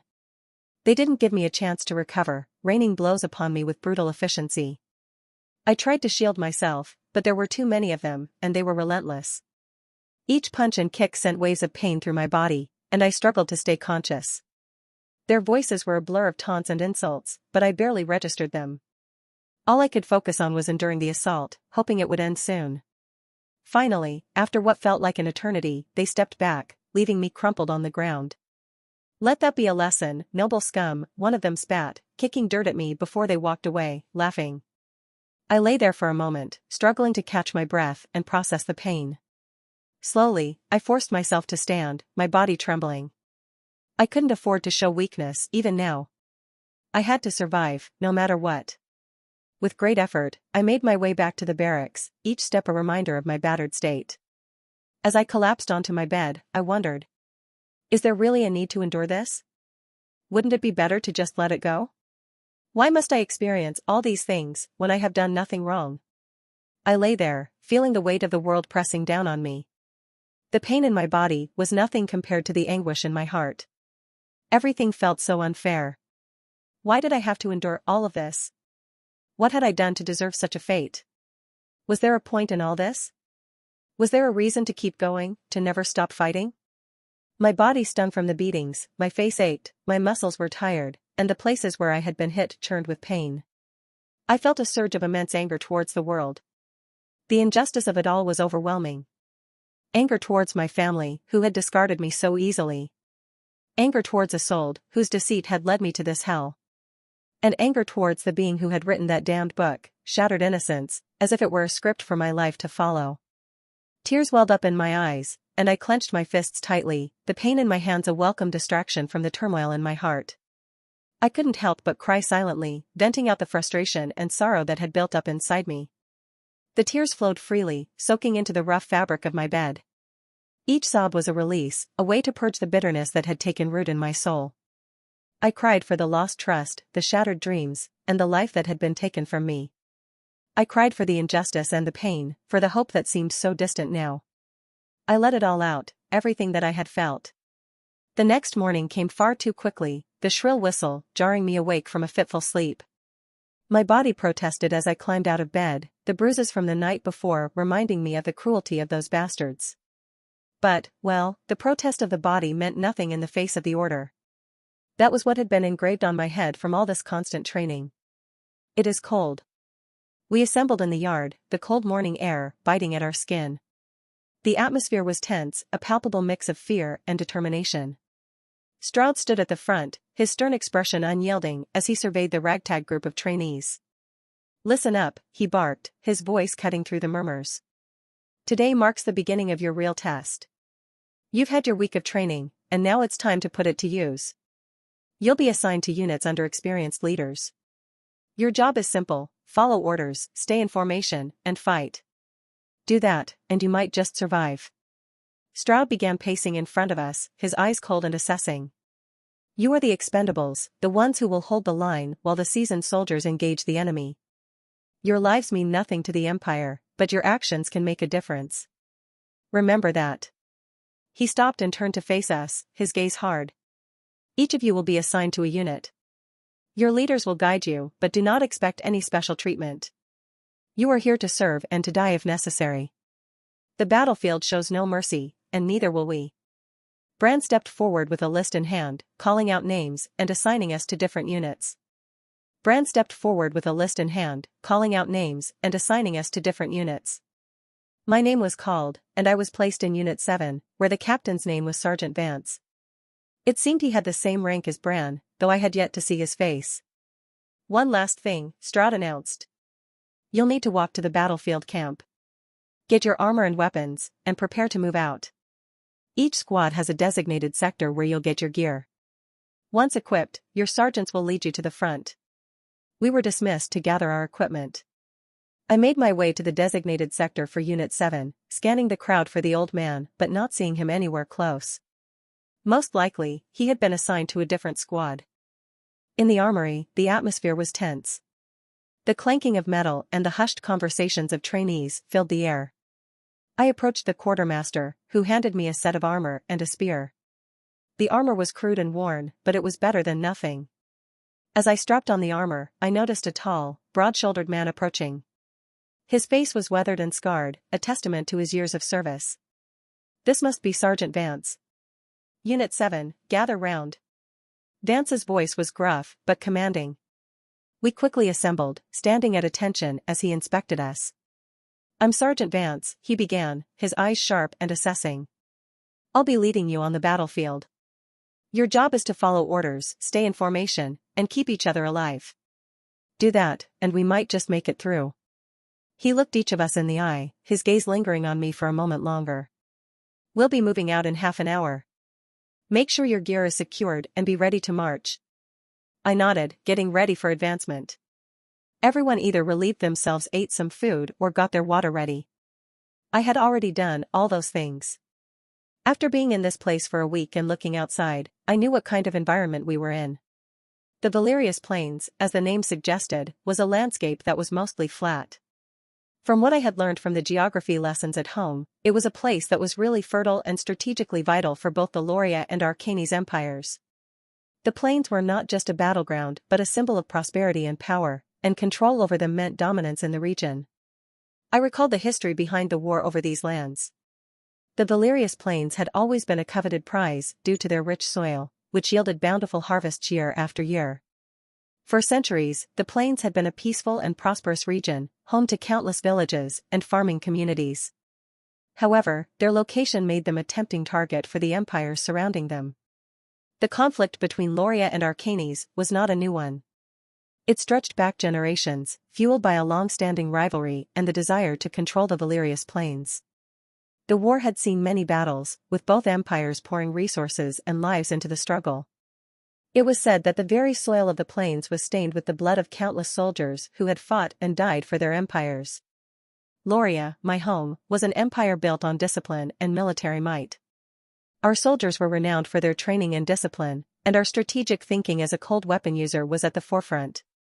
The plains represented not just a source of food but also a buffer zone, a protective barrier against the encroaching forces of Archanes. Archanes, on the other hand, was an empire of innovation and magic. Their mages were feared and respected, their spells capable of turning the tide of battle in an instant. Even in the novel, Archanes was the most developed place in the entire world, let alone the continent. Both technologically and academically, that place was the way of the future. It also hosted the world's best academy. These plains, with their vast open spaces, provided an ideal battleground for their powerful magic, making them a formidable opponent, and eventually, this battle would be lost. In the novel, it had been mentioned as a side setting and a small detail, but the Archanes Empire would take these lands and establish themselves as the powerhouse of the continent, while the Loria Empire would be forced to swallow it and sign a treaty at the end. After all, there was one clear difference between the Lorian Empire and the Archanes Empire. The way they had dealt with their military and their systematic way of arranging the units, merging mages with knights and warriors. In a way, the Archanes Empire did not separate the mages from the knights, but rather put them in the same block as a fighter. However, it was not revealed for the time being, most likely, as I remember that this special formation and those special units were the ones that turned the tide down and ended the fight. At least, this was how it was mentioned in the novel. Yes, this battle was a lost one, and I know that from the start. But was there anything that was under my control? Could I escape this place? Many people have tried to do so this week. And all of them, yes, all of them, had their heads displayed right before our barracks. Just to remind us that if we were to do so, we would share the same fate. And it is not like it is guaranteed that I will survive until the end of the war. After all, this war will continue for a whopping 5 years. Sergeant Vance's voice broke through my thoughts. All right, it's time. Form up and get ready to move out. I adjusted my gear and took a deep breath, steeling myself for what lay ahead. We marched out of the camp in a disciplined line, the sound of our footsteps echoing across the plains. The sun was beginning to rise, casting a golden hue over the landscape. It was a stark contrast to the dark and bloody history that these lands held. As we made our way to the front lines, I glanced around at my fellow soldiers. Each one of them carried their own burdens, most likely, but they all had one simple thing. They were all people with rough lives, as they were commoners and criminals at the same time. "How old are you, really?" one man asked another, his voice low but curious. 22, the other replied. "You?" 26. "Been in and out of trouble since I was a kid. Never thought I'd end up here, though." A third soldier chimed in, his tone bitter. "Same here. 30 now, and I've seen my share of jail cells. But this is different. They train us for 7 weeks and then send us off to die." Another man, probably in his late 20s, laughed harshly. "Better than rotting in a cell, though. At least here, we get a chance to fight back. Maybe even survive." "Survive?" a woman scoffed. It was the first time I had seen a woman in any place, as almost everyone in the camps were men. She looked to be in her early 30s, with a hardened face and sharp eyes. "We're fodder, plain and simple. They don't care about us. Just bodies to throw at the enemy." There were murmurs of agreement, the reality of our situation settling heavily over the group. One man, who seemed to be in his mid-20s, spoke up, his voice tinged with nervousness. "I heard the Arcane soldiers use magic. It's really powerful stuff. How are we supposed to fight against that with just spears?" A grim silence followed his words, the fear of facing such a formidable enemy evident in everyone's eyes. "Doesn't matter," the woman replied, her voice steady despite the grim topic. "We do what we can, stick together, and hope for the best." Someone else, a man in his late 20s with a scar across his cheek, muttered, "Hope? Haven't had much of that in a long time. It seemed that most people were like me here." "Hope? Haven't had much of that in a long time." The conversations continued, each soldier sharing bits of their past, their fears, and their hopes, however small they might be. I listened quietly, my presence largely ignored. It was clear that my status as a noble-turned-criminal made me an outsider, even among this group of outcasts. "Hey, what do you think about the kid?" one man whispered to another, not realizing I could hear them. The other soldier shrugged. "He's young. Too young. Aside from that, he is just a weak crybaby noble. I bet he won't see the end of the first day." "Doesn't matter," a third soldier interjected. "He's still a noble. Probably thinks he's better than us. Man, these nobles, I hate them so much. It is because of a bastard like him that I ended up here." "Same." They continued to talk amongst themselves as we all walked to the frontline camps. "Quiet." Sergeant Vance's voice cut through the murmurs, bringing an abrupt end to the conversations. "Save your energy for the march." We move in silence. The order was clear, and the group fell into a tense, quiet rhythm. The sound of our footsteps and the occasional rustle of gear were the only noises that accompanied us as we continued our march toward the frontline camps. The day wore on, the sun climbing high in the sky before beginning its descent. My body ached with each step, my feet throbbing from the unaccustomed strain. The weight of the armor and spear was a constant burden, pressing down on me. I had never exerted myself this hard before, and the fatigue was starting to take its toll. As evening fell and the sky darkened, we finally reached the frontline camps. The first thing that hit me was the smell, a potent mix of burnt wood, metal, and the faint, acrid tang of blood. The camp was bustling with activity, soldiers moving purposefully among tents and makeshift fortifications. It was a far cry from the relative quiet of our training camp. The atmosphere was charged with tension and urgency. We were directed to a section of the camp designated for new recruits. As we entered, the weight of everything I had experienced hit me all at once. My body was exhausted, my muscles screaming in protest with each movement. My feet felt like they were on fire, and the urge to vomit rose in my throat. Sergeant Vance gathered us in a huddle, his expression as stern as ever. "You've made it this far, but the real test begins now," he said. "Get some rest tonight. You'll need it. Tomorrow, you'll be thrown into the fray. Remember your training, stay in formation, and follow orders. That's the only way you'll survive." I nodded along with the others, too tired to do anything but comply. We were shown to our sleeping quarters, simple tents, with straw mats laid out on the ground.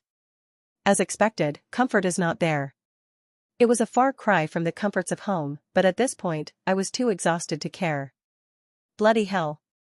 As I lay down, the pain in my feet and the ache in my muscles made it difficult to find a comfortable position.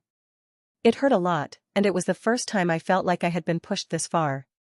Of course, training with a spear, constantly stabbing, etc., was not that easy either, but carrying such heavy things and walking all the way. It was too much for me. I did not think of myself as a particularly weak person up to this point. I may have been weaker than my brother or my sister when they were my age, but I thought I was at least on the average strength. But, I forgot one thing, now that I was here. Everyone here is older than me. Even if I was not that weak physically compared to my peers, I was weak compared to people here. And adapting to them would not be easy.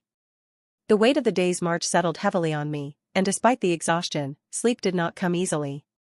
My mind was a whirl of thoughts, fears, and the grim reality of what lay ahead. Considering that the enemies would be the same as these guys, I understood my position here. Sigh. A sigh escaped from my lips as I clenched my hand and remembered what happened when I went against Stroud for the first time. Even if I am weaker, as long as I remember my training, I can survive. Thinking that, I closed my eyes. The scent of the camp, the sounds of soldiers preparing for battle, and the knowledge that we were on the brink of a deadly confrontation all combined to create a sense of foreboding. I knew that the days ahead would test me in ways I had never imagined, but I also knew that I had no choice but to face them head-on. The morning came too soon, the sky still dark as Sergeant Vance's voice pierced through the haze of sleep. Up and at them. It's time to move. I groaned, my body protesting the sudden movement. Every muscle ached, a reminder of the previous day's march. But there was no time to dwell on the discomfort. I forced myself to sit up, my mind sharpening as the reality of our situation settled in. Vance was already outside, directing the older recruits who had been here for 6 weeks. They moved with practiced efficiency, their faces hardened by their time at the front. I couldn't help but feel a pang of envy at their apparent ease. I knew that, for us new recruits, the real challenge was only just beginning. Get your gear and line up. Vance barked, his voice carrying a note of urgency. We've got a long day ahead. I quickly grabbed my armor and spear, securing everything as best I could. The weight was still a burden, but I had no choice but to bear it. The other new recruits were in similar states of fatigue, but we all knew better than to complain. As we assembled, Vance addressed us once more. Today, you'll be integrated with the older batches. They've been here longer, and you'll learn from them. Stick to your units, follow orders, and watch each other's backs. Understood? A chorus of yes, Sergeant, rang out, though the voices were tinged with a mix of anxiety and determination. Vance nodded, satisfied with our response. Good. Now, let's move out. We began our march again, this time alongside the more seasoned recruits. The atmosphere was tense, but focused. The older recruits occasionally glanced our way, their expressions a mix of curiosity and wariness. It was clear they were sizing us up, just as we were trying to gauge them. The terrain grew rougher as we moved closer to the front lines. The smell of smoke and metal grew stronger, and the distant sounds of battle became more pronounced. My heart pounded in my chest, a mix of fear and adrenaline coursing through my veins. After what felt like an eternity, we reached a vantage point overlooking the battlefield. The sight before us was a grim reminder of what lay ahead. The Valerius plains stretched out, scarred by the ongoing conflict between the Loria and Arcanes empires. The landscape was dotted with makeshift fortifications, and the distant figures of soldiers clashed in brutal combat. Vance turned to us, his expression stern. This is where you'll be fighting. Remember your training, and stay with your unit. We'll be moving out to support the front lines shortly. Keep your wits about you, and watch for signals from your leaders. As we prepared to move out, the older recruits offered a few words of advice. Stick together, one of them said, his voice rough but sincere. Watch each other's backs, and don't do anything stupid. Another added, it's going to be tough, but keep your head down and follow orders. You'll get through it. I nodded, taking their words to heart. The fear and uncertainty were still there, but at the end of the day, we did not have a choice. Now, get ready. We moved quickly, our hearts pounding as the reality of the battlefield settled over us. Vance led us to a section of the defensive line, his orders precise and unwavering. Take your positions and stay alert, he commanded. We're here to hold this line. Do not let the enemy break through. Remember your training, and keep your heads down. I found myself positioned next to a couple of the older recruits, their faces hardened by weeks of battle. They spared me a brief glance, a mix of pity and determination in their eyes. The sound of the enemy approaching grew louder, the clashing of steel and the shouts of soldiers echoing across the plains. I gripped my spear tightly, my palms slick with sweat. The air was thick with tension, and I could feel my heart racing in my chest. Dance moved among us, ensuring everyone was in position. Stay focused, he urged. The Arcanis forces will try to overwhelm us, but we hold the line. No matter what, we hold the line. As the enemy drew closer, the ground seemed to tremble with the force of their advance. Rumble. Tack. Tack. Tack. And as if in an instant, the enemy appeared before us. Archers. Horn. With the horn ringing, the first day of my battlefield had started just like that. Horn. As the horn rang, the enemy appeared right before us, with their bodies rushing. The wave came, some of them on their horses, and some of them on the barefoot. My breath came in short, rapid gasps, the fear threatening to overwhelm me. But I forced myself to remember my training, to steady my nerves. And then, they were upon us. The Arcani soldiers surged forward, their weapons gleaming in the morning light. They crashed against our defenses with a ferocity that took my breath away. The clash of steel and the cries of the wounded filled the air, a brutal symphony of war. Clank. I thrust my spear forward, the impact jarring my arms. The first enemy fell with his arm injured and retreated, but there were more, so many more. They pushed against us relentlessly, their numbers seeming endless. Hold the line. Dance shouted, his voice cutting through the chaos. Do not let them break through. I fought with everything I had, my training guiding my movements. Each thrust, each parry, was a struggle for survival. The enemy was relentless, their attacks fierce and unyielding. But at some point, the man next to me fell, a spear piercing his chest. Kirk dash. Blood spilled from his chest as the pair pierced right there. Thud. And then he fell to the ground. I barely had time to register his fall, before the enemy was upon me. Come, you bastard. It was a guy with a slightly bulky body. The spear that he was holding in his hand was shaking, most likely just like mine. Stab. He advanced with a quick stab, but his movements were clumsy. It made me remember the moments when we were in the training parts. Most of the trainees there were also like this. Even if they had trained, they were not that good at spearing. Clank.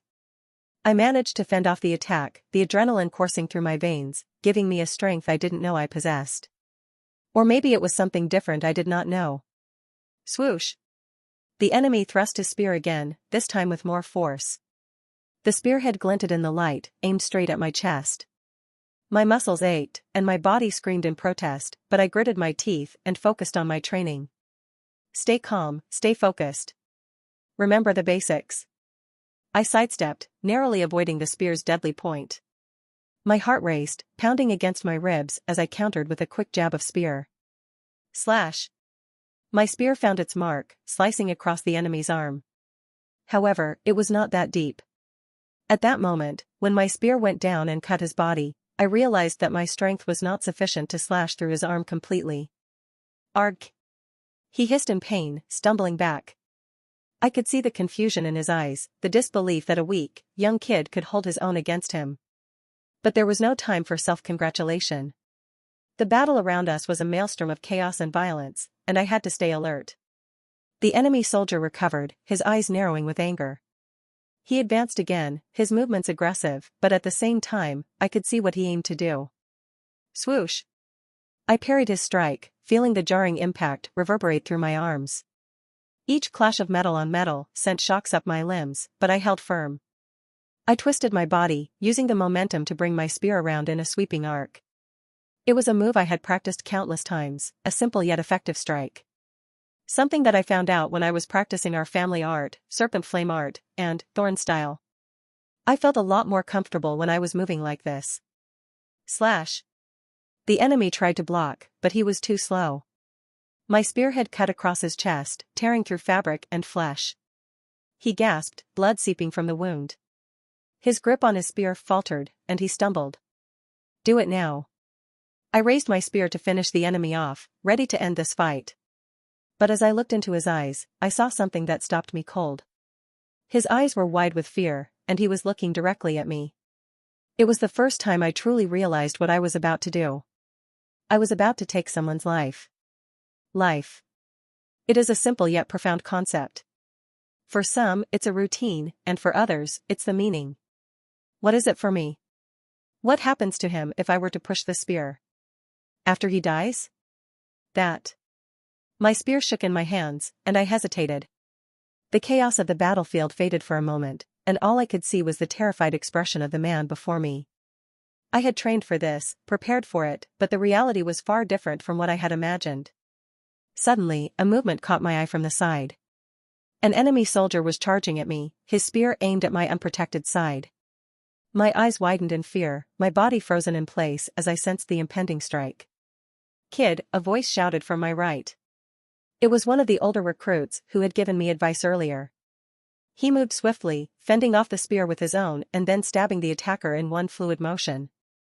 The enemy fell, clutching his wound. "Don't hesitate," the older recruit said while looking at me. "Or you will die." His words rang in my ears, resonating deeply within me. I locked eyes with the enemy before me, who had now recovered enough to launch another attack. "Don't hesitate," I whispered to myself, my resolve hardening. Swoosh! The enemy thrust his spear towards me, but this time I was ready. I tilted my head slightly, evading the strike by a narrow margin. My eyes were still wide. Something weird was happening in my head, as if something was changing. Don't hesitate. I must not hesitate. But for what reason? That soldier on my right side had now just collapsed. I did not know him, his name, nothing. Why was he fighting for? Was it really important to justify taking a life? Or I am going to die. Don't hesitate, Lucavian. Don't hesitate. Don't stop. No, in the first place, what is justified? Have I not been exiled to this place because of something I did not do? Was I not in this situation because of an injustice? Then, here, why was I thinking about justifying myself? Was there a need for that? Yeah. It does not matter. I am going to live through this. No matter what. If this is what I need to do so that I can live, then so be it. I am going to play in the same field. I tightened my grip on the spear, feeling the wood and metal against my calloused hands. The enemy soldier, now more cautious, advanced again. "Sturf, du klein rot." I heard him shout something, but it was in a different language. Though that was not that important. Slash. This time, I was prepared. As he lunged, I sidestepped and brought my spear down in a swift arc, the tip slicing through his unprotected side. He gasped, stumbling as blood poured from the wound. There was no time for mercy or doubt. I thrust the spear forward, driving it into his chest. Stab. His eyes widened in shock and pain before he collapsed to the ground, lifeless. Thud. The realization hit me like a punch to the gut. I had taken a life. He is dead. The weight of it threatened to overwhelm me, but I pushed it aside. There was no room for hesitation here. Not if I wanted to survive. The battlefield around me was a blur of motion and noise. I saw my comrades fighting desperately, holding the line against the relentless enemy. The older recruit who had saved me was engaged in another fierce battle, his movements precise and deadly despite his exhaustion. "Soldier Lucavian," someone shouted, drawing my attention. It was Sergeant Vance, his stern face marked with the grime and blood of combat. "Stay in formation. Hold the line." I nodded, falling back into place beside my fellow soldiers. The fear was still there, gnawing at the edges of my resolve, but it was tempered by a new, fierce determination. I had made a choice. I would fight. I would survive. The enemy came at us again, their number seemingly endless.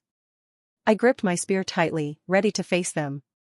The older recruit's words echoed in my mind. Don't hesitate.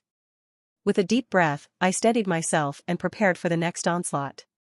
The battle was far from over, but I knew now that I could face it. I could fight, and I could survive. No matter what it took, I would live through this. As the enemy closed in, I raised my spear and braced for the impact. The world narrowed to the immediate threats before me, every movement and decision driven by the primal will to survive. And as the chaos of battle raged on, I found within myself a newfound strength forged in the crucible of combat. I would not hesitate. Not anymore. The battle seemed to go on forever, a relentless tide of chaos and violence. But eventually, the enemy's advance began to falter. Their movements grew disorganized, and their attacks lost their initial ferocity. The Arcani soldiers were retreating, their forces pulling back in a hurried, disordered fashion. Fall back! Fall back! The enemy's shouts echoed across the battlefield, signaling their retreat. A horn blew from our side, the sound cutting through the din of battle. The commander of our army stood on a raised platform, his voice booming.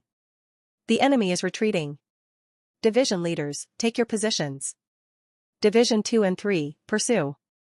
The rest, hold the line and tend to the wounded. Sergeant Vance barked out orders, his voice steady, despite the exhaustion etched on his face.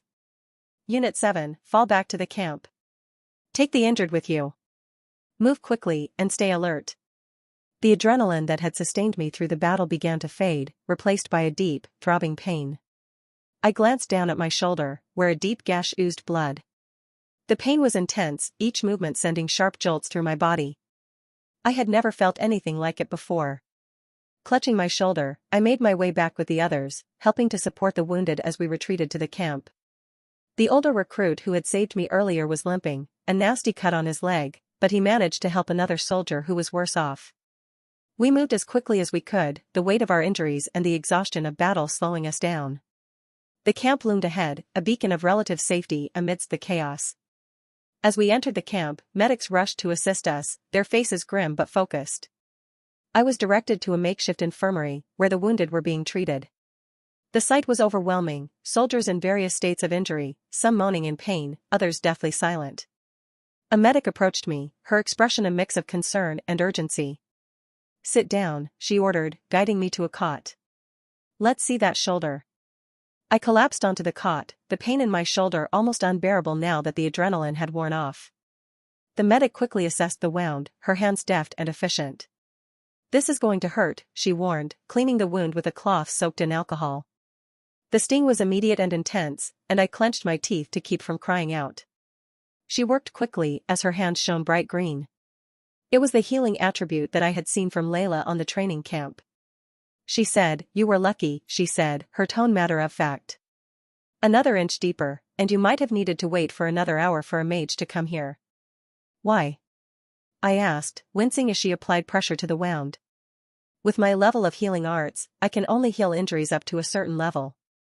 Anything deeper or more severe would require a higher-level mage, she explained, her hands moving with practiced ease. Our mana is not infinite, and the healing arts are divided into levels based on the depth and complexity of the injuries we can treat. My abilities are sufficient for surface wounds and moderate injuries, but deeper wounds, those affecting internal organs or major blood vessels, require more advanced healing techniques. I was surprised. Despite my general understanding of attributes and mana, I had never known the specifics of how healing worked. I didn't realize there were such differences, I admitted.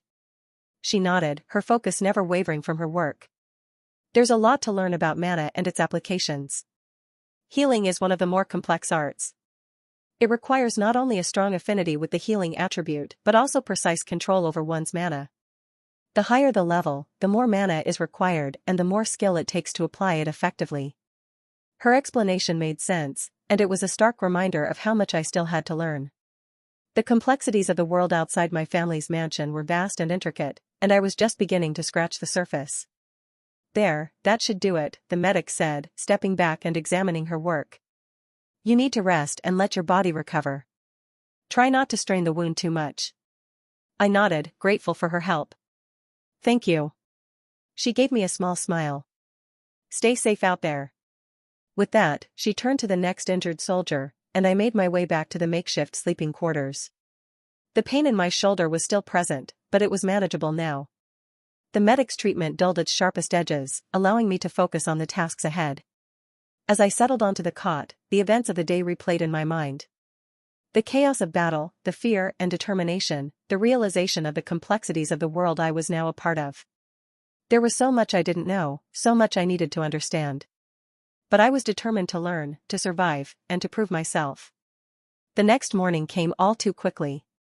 The sound of the morning horn jolted me awake, and I winced as the pain in my shoulder reminded me of the previous day's battle. The camp was already bustling with activity, the soldiers preparing for another day on the front lines. Sergeant Vance was already moving among us, checking on the wounded and giving orders. Up and at it, he called out. We don't have the luxury of resting. The enemy won't give us that. Prepare yourselves. I pulled on my armor, the weight a familiar burden now, and grabbed my spear. The older soldier who had saved me during the battle, whose name I learned was Garrett, approached me. His leg was bandaged, and he moved with a slight limp, but his eyes were sharp and focused. How's the shoulder? He asked, his tone gruff, but not unkind. It's manageable, I replied, trying to sound more confident than I felt. He nodded, studying me for a moment. You did well out there, kid. Better than most in their first fight. Thanks, I said, feeling a small spark of pride. I owe you one. If you hadn't stepped in. He waved a hand dismissively. Don't think about it. We're all in this together. Just remember what I told you, don't hesitate. I nodded, the words ringing true. I'll remember. Garrett gestured for me to follow him. Come on. Let me introduce you to the rest of the squad. We made our way through the camp, past rows of tents and makeshift fortifications. The smell of smoke and metal hung heavy in the air, a constant reminder of the battles fought and the ones yet to come. As we approached a group of soldiers gathered around a fire, Garrett began the introductions. Mateo, Felix, this is Lucavian. He's new, but he's got potential, Garrett said, clapping me on the back. Mateo was a tall, wiry man with a perpetually serious expression. His dark hair was cropped short, and his eyes were sharp and alert. Felix, on the other hand, was shorter and stockier, with a mischievous grin that seemed out of place in the harsh reality of the front lines. Welcome to the squad, Mateo said, offering a firm handshake. Garrett speaks highly of you. Felix chuckled. Don't let it go to your head, kid. We've all got a long way to go. I shook their hands, grateful for the welcome. Thanks. I'll do my best. As we settled around the fire, Garrett began to share stories of the squad's past battles and their experiences on the front lines. Mateo and Felix chimed in, adding their own anecdotes and insights. It was clear that they had been through a lot together, their camaraderie forged in the crucible of combat. Mateo shared a bit of his background. He had been a farmer before joining the army, and his family was struggling to make ends meet. The war had offered him a chance to earn a steady income, but it had also taken a toll on him. His serious demeanor was a result of seeing too many friends fall in battle. Felix, on the other hand, had grown up in the city. He was a former thief, recruited into the army as an alternative to prison. His quick wit and street smarts had served him well, but he carried a deep-seated resentment for the nobles who he believed had condemned him to this life. As the day wore on, I found myself growing more comfortable with the squad. Their stories and experiences provided valuable insights into the harsh realities of war, and their camaraderie offered a sense of belonging that I had not felt in a long time. That evening, as the camp settled into a tense quiet, I sought out Garrett. He was sitting alone by the fire, sharpening his spear. Mind if I join you? I asked. He glanced up and nodded. Sure, kid. Take a seat. I sat down, watching the firelight dance across the blade of his spear. I wanted to thank you again for saving me. And for introducing me to the squad. Garrett shrugged. It's what we do. We're all in this together. I know, but still, it means a lot, I said, my voice sincere. After the hellish week in the training camps, I thought everywhere would be like that. But surprisingly, it was not. The soldiers were, in fact, warmer than others. Garrett studied me for a moment, then nodded. You're doing fine, Lucavian. Just keep your head down, follow orders, and stick with us. You'll make it. I will, I promised. After all, this place had already grown on me, and at the very least, I wanted to survive for a while. The days blended together as we settled into a routine of training, patrolling, and preparing for the next inevitable battle. The camaraderie within our squad grew stronger, and I found myself forging bonds with my fellow soldiers, both the seasoned veterans and the new recruits like myself. Garrett, the older soldier who had saved me during my first battle, became a mentor of sorts. He was a former blacksmith with hands rough from years of labor. His experience and wisdom were invaluable, and I often sought his guidance. Despite his gruff exterior, he had a kind heart and a deep sense of loyalty to his comrades. Mateo, the tall and serious former farmer, shared stories of his family back home. He spoke of his wife and 2 young children, who depended on his income to survive. The war had torn him away from them, but his determination to return to them kept him going. His eyes would soften when he talked about them, a stark contrast to his usual stern demeanor. "Matteo," I asked one night, "what keeps you going through all this?" He smiled faintly, his gaze distant. "My family, Lucavian. Every night, I think about them. It's the thought of holding them again that keeps me pushing forward."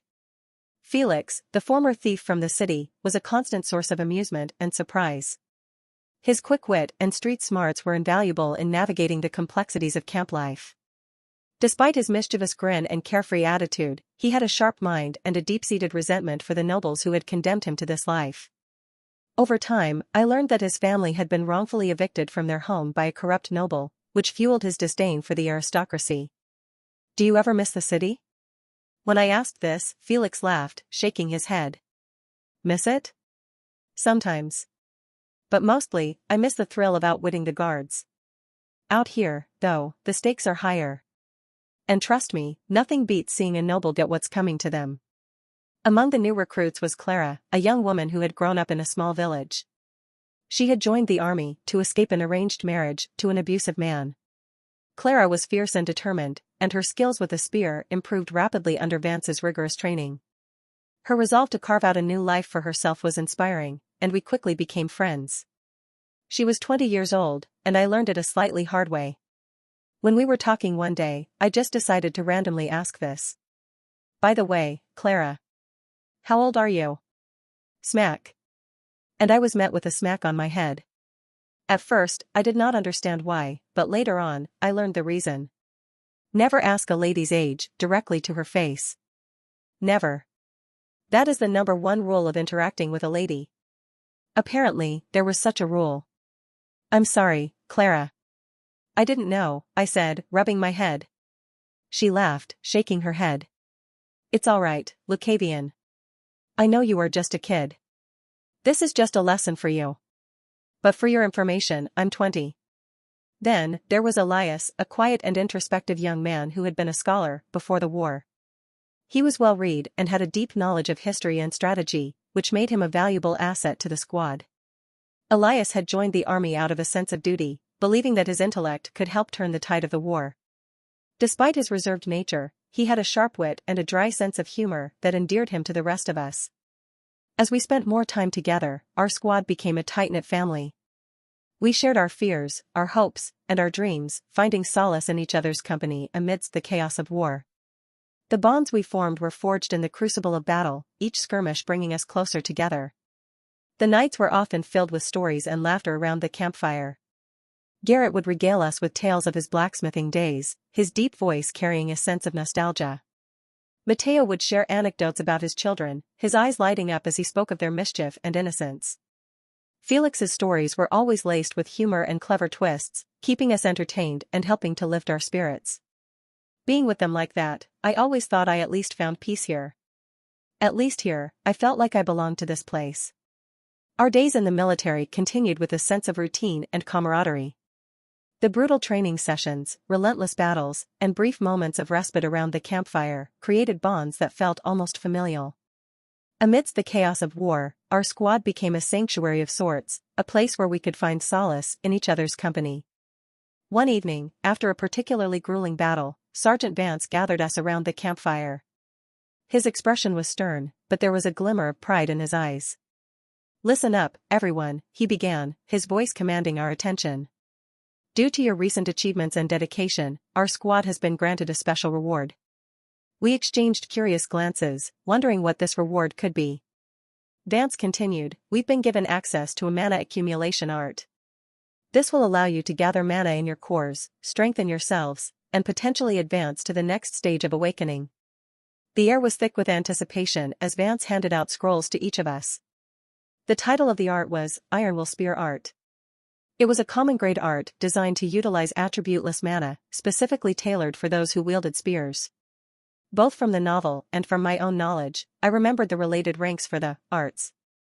Common, rare, unique, epic, legendary, mythic. These were the ranks for the arts, that one would use to strengthen their mana core. Unique rank, huh? The art that I was practicing in my family. Serpent flame art. For instance, this art was a unique rank art and the reason why our family was still a viscounty. Most of the noble families had such arts as legacies, and each of them had a stronger art as their rank in the nobility was correspondent to that. In essence, the relation was as such. Rare, barons. Unique, viscount. Epic, dukedom families/counties. Legendary, royal families, country leaders, special practitioners. Mythic, literal myths, heroes of the past, gods.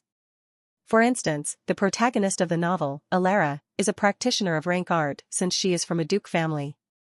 However, when she was banished from her family, that art would be taken from her, and her core would also have been abolished. Still seeing the art that was given to us, I somehow felt a little hope. Maybe if I try a different art, I can grow my mana core and cultivate? Elias, the scholar among us, was the first to examine the scroll in detail. This art focuses on gathering mana in the core and creating a sphere barrier around it, he explained. Once the sphere is completed, one would increase their rank and become a stage 1 awakened. Mateo looked at his scroll with a mix of excitement and determination.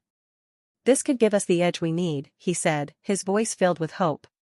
Felix, always the skeptic, raised an eyebrow. Sounds too good to be true.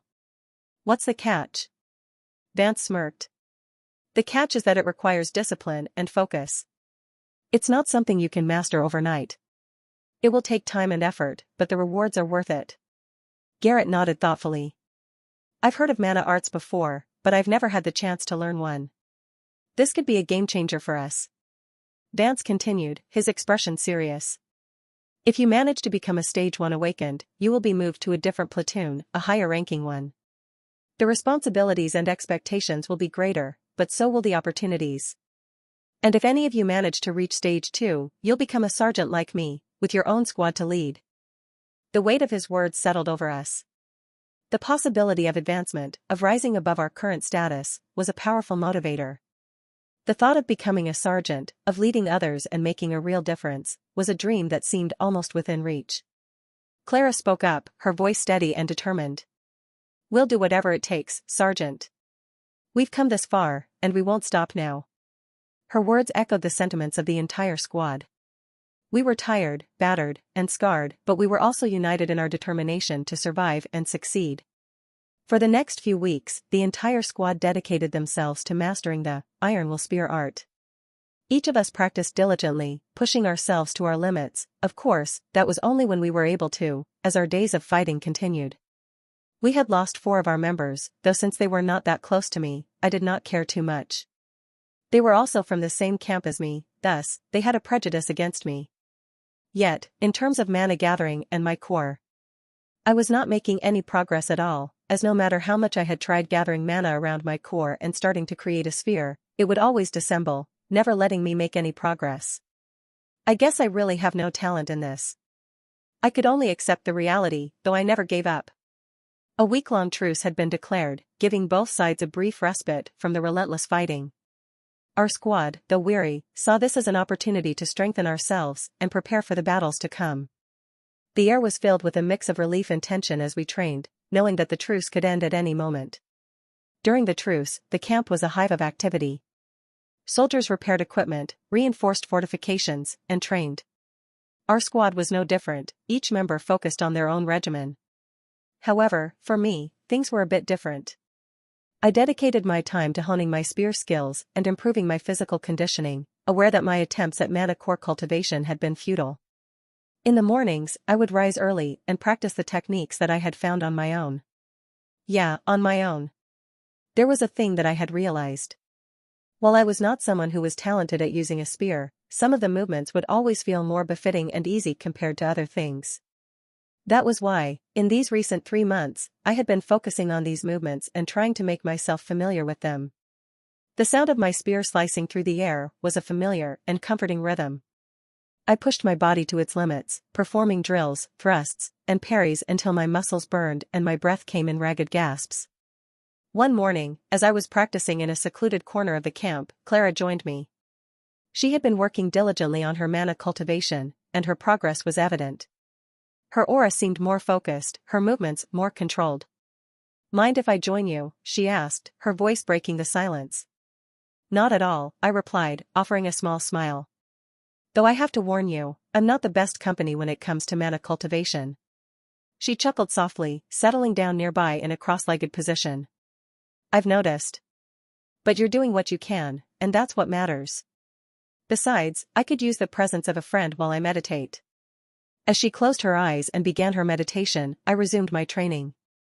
The spear felt like an extension of my body, its weight and balance becoming more familiar with each passing day. I moved through the forms, my mind focused on the precise movements and the feel of the weapon in my hands. The morning sun cast long shadows across the camp, and the sounds of other soldiers training and working filled the air. Clara's breathing was slow and steady as she concentrated on gathering mana into her core. The serene expression on her face showed her dedication and determination. After a while, I paused, wiping the sweat from my brow. "How's it going?" I asked, glancing over at her. She opened her eyes, a faint smile on her lips. "It's challenging, but I can feel the progress. Mana is becoming more and more responsive, and I am really close to forming the first sphere. I feel like, with just a little push, I will be able to break through to the first stage." I nodded, admiring her perseverance. "That's great, Clara. Keep at it. You're doing amazing." She looked at me with a curious expression. "What about you, Lucavian? Have you made any progress with the mana art?" I hesitated, then shook my head. "Not really. It seems like my core just isn't suited for it. But I'm focusing on what I can control, my physical skills and techniques. If I can't use mana, I'll just have to make sure my spear is sharp enough to make up for it." Clara's eyes softened. And then she stood up, coming up to me. "Ruffle. You're doing what you can, and that's what counts. Don't give up," she said while ruffling my hair. Shiver. She had been doing this more frequently for a while. "Don't treat me like a kid." And it was embarrassing. "You are a kid." "I am not." "Oh, really?" Clara teased, her eyes twinkling with mischief. "Do you want to show this big sister how you became a man, then?" I sputtered, my face turning an even deeper shade of red. "That's not what I meant."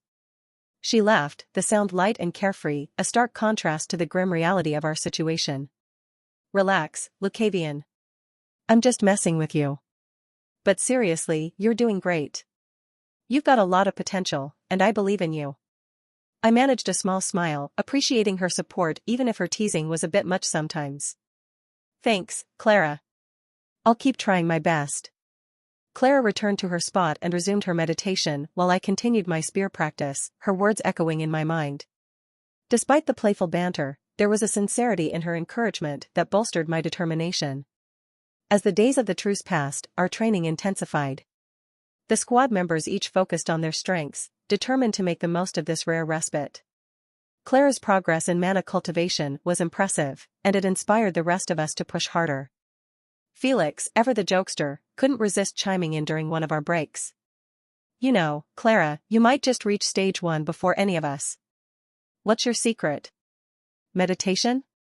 Special herbs?" She smirked, her eyes still closed in concentration.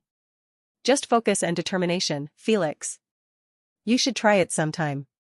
"Huh, maybe I will. But only if it means I get to tease Lucavian as much as you do," Felix replied, earning a laugh from the group. Elias, who had been quietly observing, added, "We all have our paths to walk. The important thing is that we're all moving forward, each in our own way." Garrett nodded in agreement. "And as long as we support each other, we'll make it through." The truce, though brief, allowed us to strengthen our bonds and improve our skills. We knew that the battles ahead would be relentless, but the unity we had forged gave us a sense of hope and determination. And right before the end of the truce that night, I was once again training with my spear. Swoosh! Practicing the same movements over and over again. Just at that moment, I sensed something unusual. From the side where Clara was meditating, a small vortex began to form. Turning my head in her direction, I saw the swirling energy gathering around her. Clara sat in the lotus position, her hands cupped together in front of her. The vortex of mana was concentrated between her palms, growing more intense with each passing moment. The air around her seemed to shimmer, and I could physically see the dense mana converging. She was sweating, her face a mask of concentration and determination as she tried to control the flow of energy. I realized with a surge of excitement that she was breaking through to stage 1. "Clara," I whispered, not wanting to disturb her but filled with awe at the sight. The others were not around, and I knew how crucial this moment was for Clara. If something interrupted her now, it could have dire consequences. I decided to keep watch and ensure no one disturbed her. I moved quietly around the area, my spear at the ready. The night was calm, and the usual camp noises were reduced to a soft hum in the background. I could hear the distant murmur of soldiers talking, but none ventured close to our spot. As I patrolled, I kept stealing glances at Clara. The vortex of mana was still growing, becoming even more intense. Her entire body seemed to glow with the energy she was channeling, and I could see the strain it was putting on her.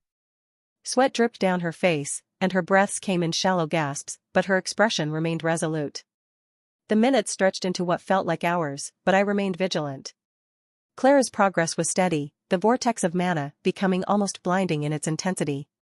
Finally, with a surge of energy that made the air around her crackle, the vortex collapsed inward. The mana converged into a single point, and Clara's eyes snapped open, glowing with a brilliant light. The energy settled into her core, and she let out a deep breath, her body relaxing as the breakthrough was complete. I approached her slowly, my heart swelling with pride and relief. "Clara, you did it." She looked up at me, a tired but triumphant smile spreading across her face. I did," she said, her voice shaky but filled with pride. I offered her a hand, helping her to her feet. "Indeed, you did it. We should celebrate it." Clara shook her head, a playful smile on her lips. "No, not yet. I want to surprise the others. Let's keep it between us for now." I nodded, understanding her desire. "All right, I can keep a secret. But they'll be thrilled when they find out." Clara chuckled softly. "They will. Thank you, Lucavian. For everything." We made our way back to our tents, the camp now quiet as most of the soldiers had settled in for the night. The exhaustion from the day and the excitement of Clara's breakthrough weighed heavily on us, and we quickly fell asleep. The next morning, the camp buzzed with activity as the truce ended and preparations for battle resumed. The peaceful respite we had enjoyed was over, and the harsh reality of war returned with a vengeance. Sergeant Vance gathered us for a briefing, his expression grim. "Listen up. The Arcanes forces are regrouping and planning another assault. We need to hold our position and repel their attack." As we moved to our assigned positions, Clara and I exchanged a knowing glance. She gave me a small, confident nod, her determination evident. She was ready to put her newfound strength to the test. The battle began with the thunderous clash of weapons and the cries of soldiers. The Arcanes forces charged at us with renewed ferocity, their desperation evident in their relentless attacks. Little did I know this damned day would be another day that would change my life completely.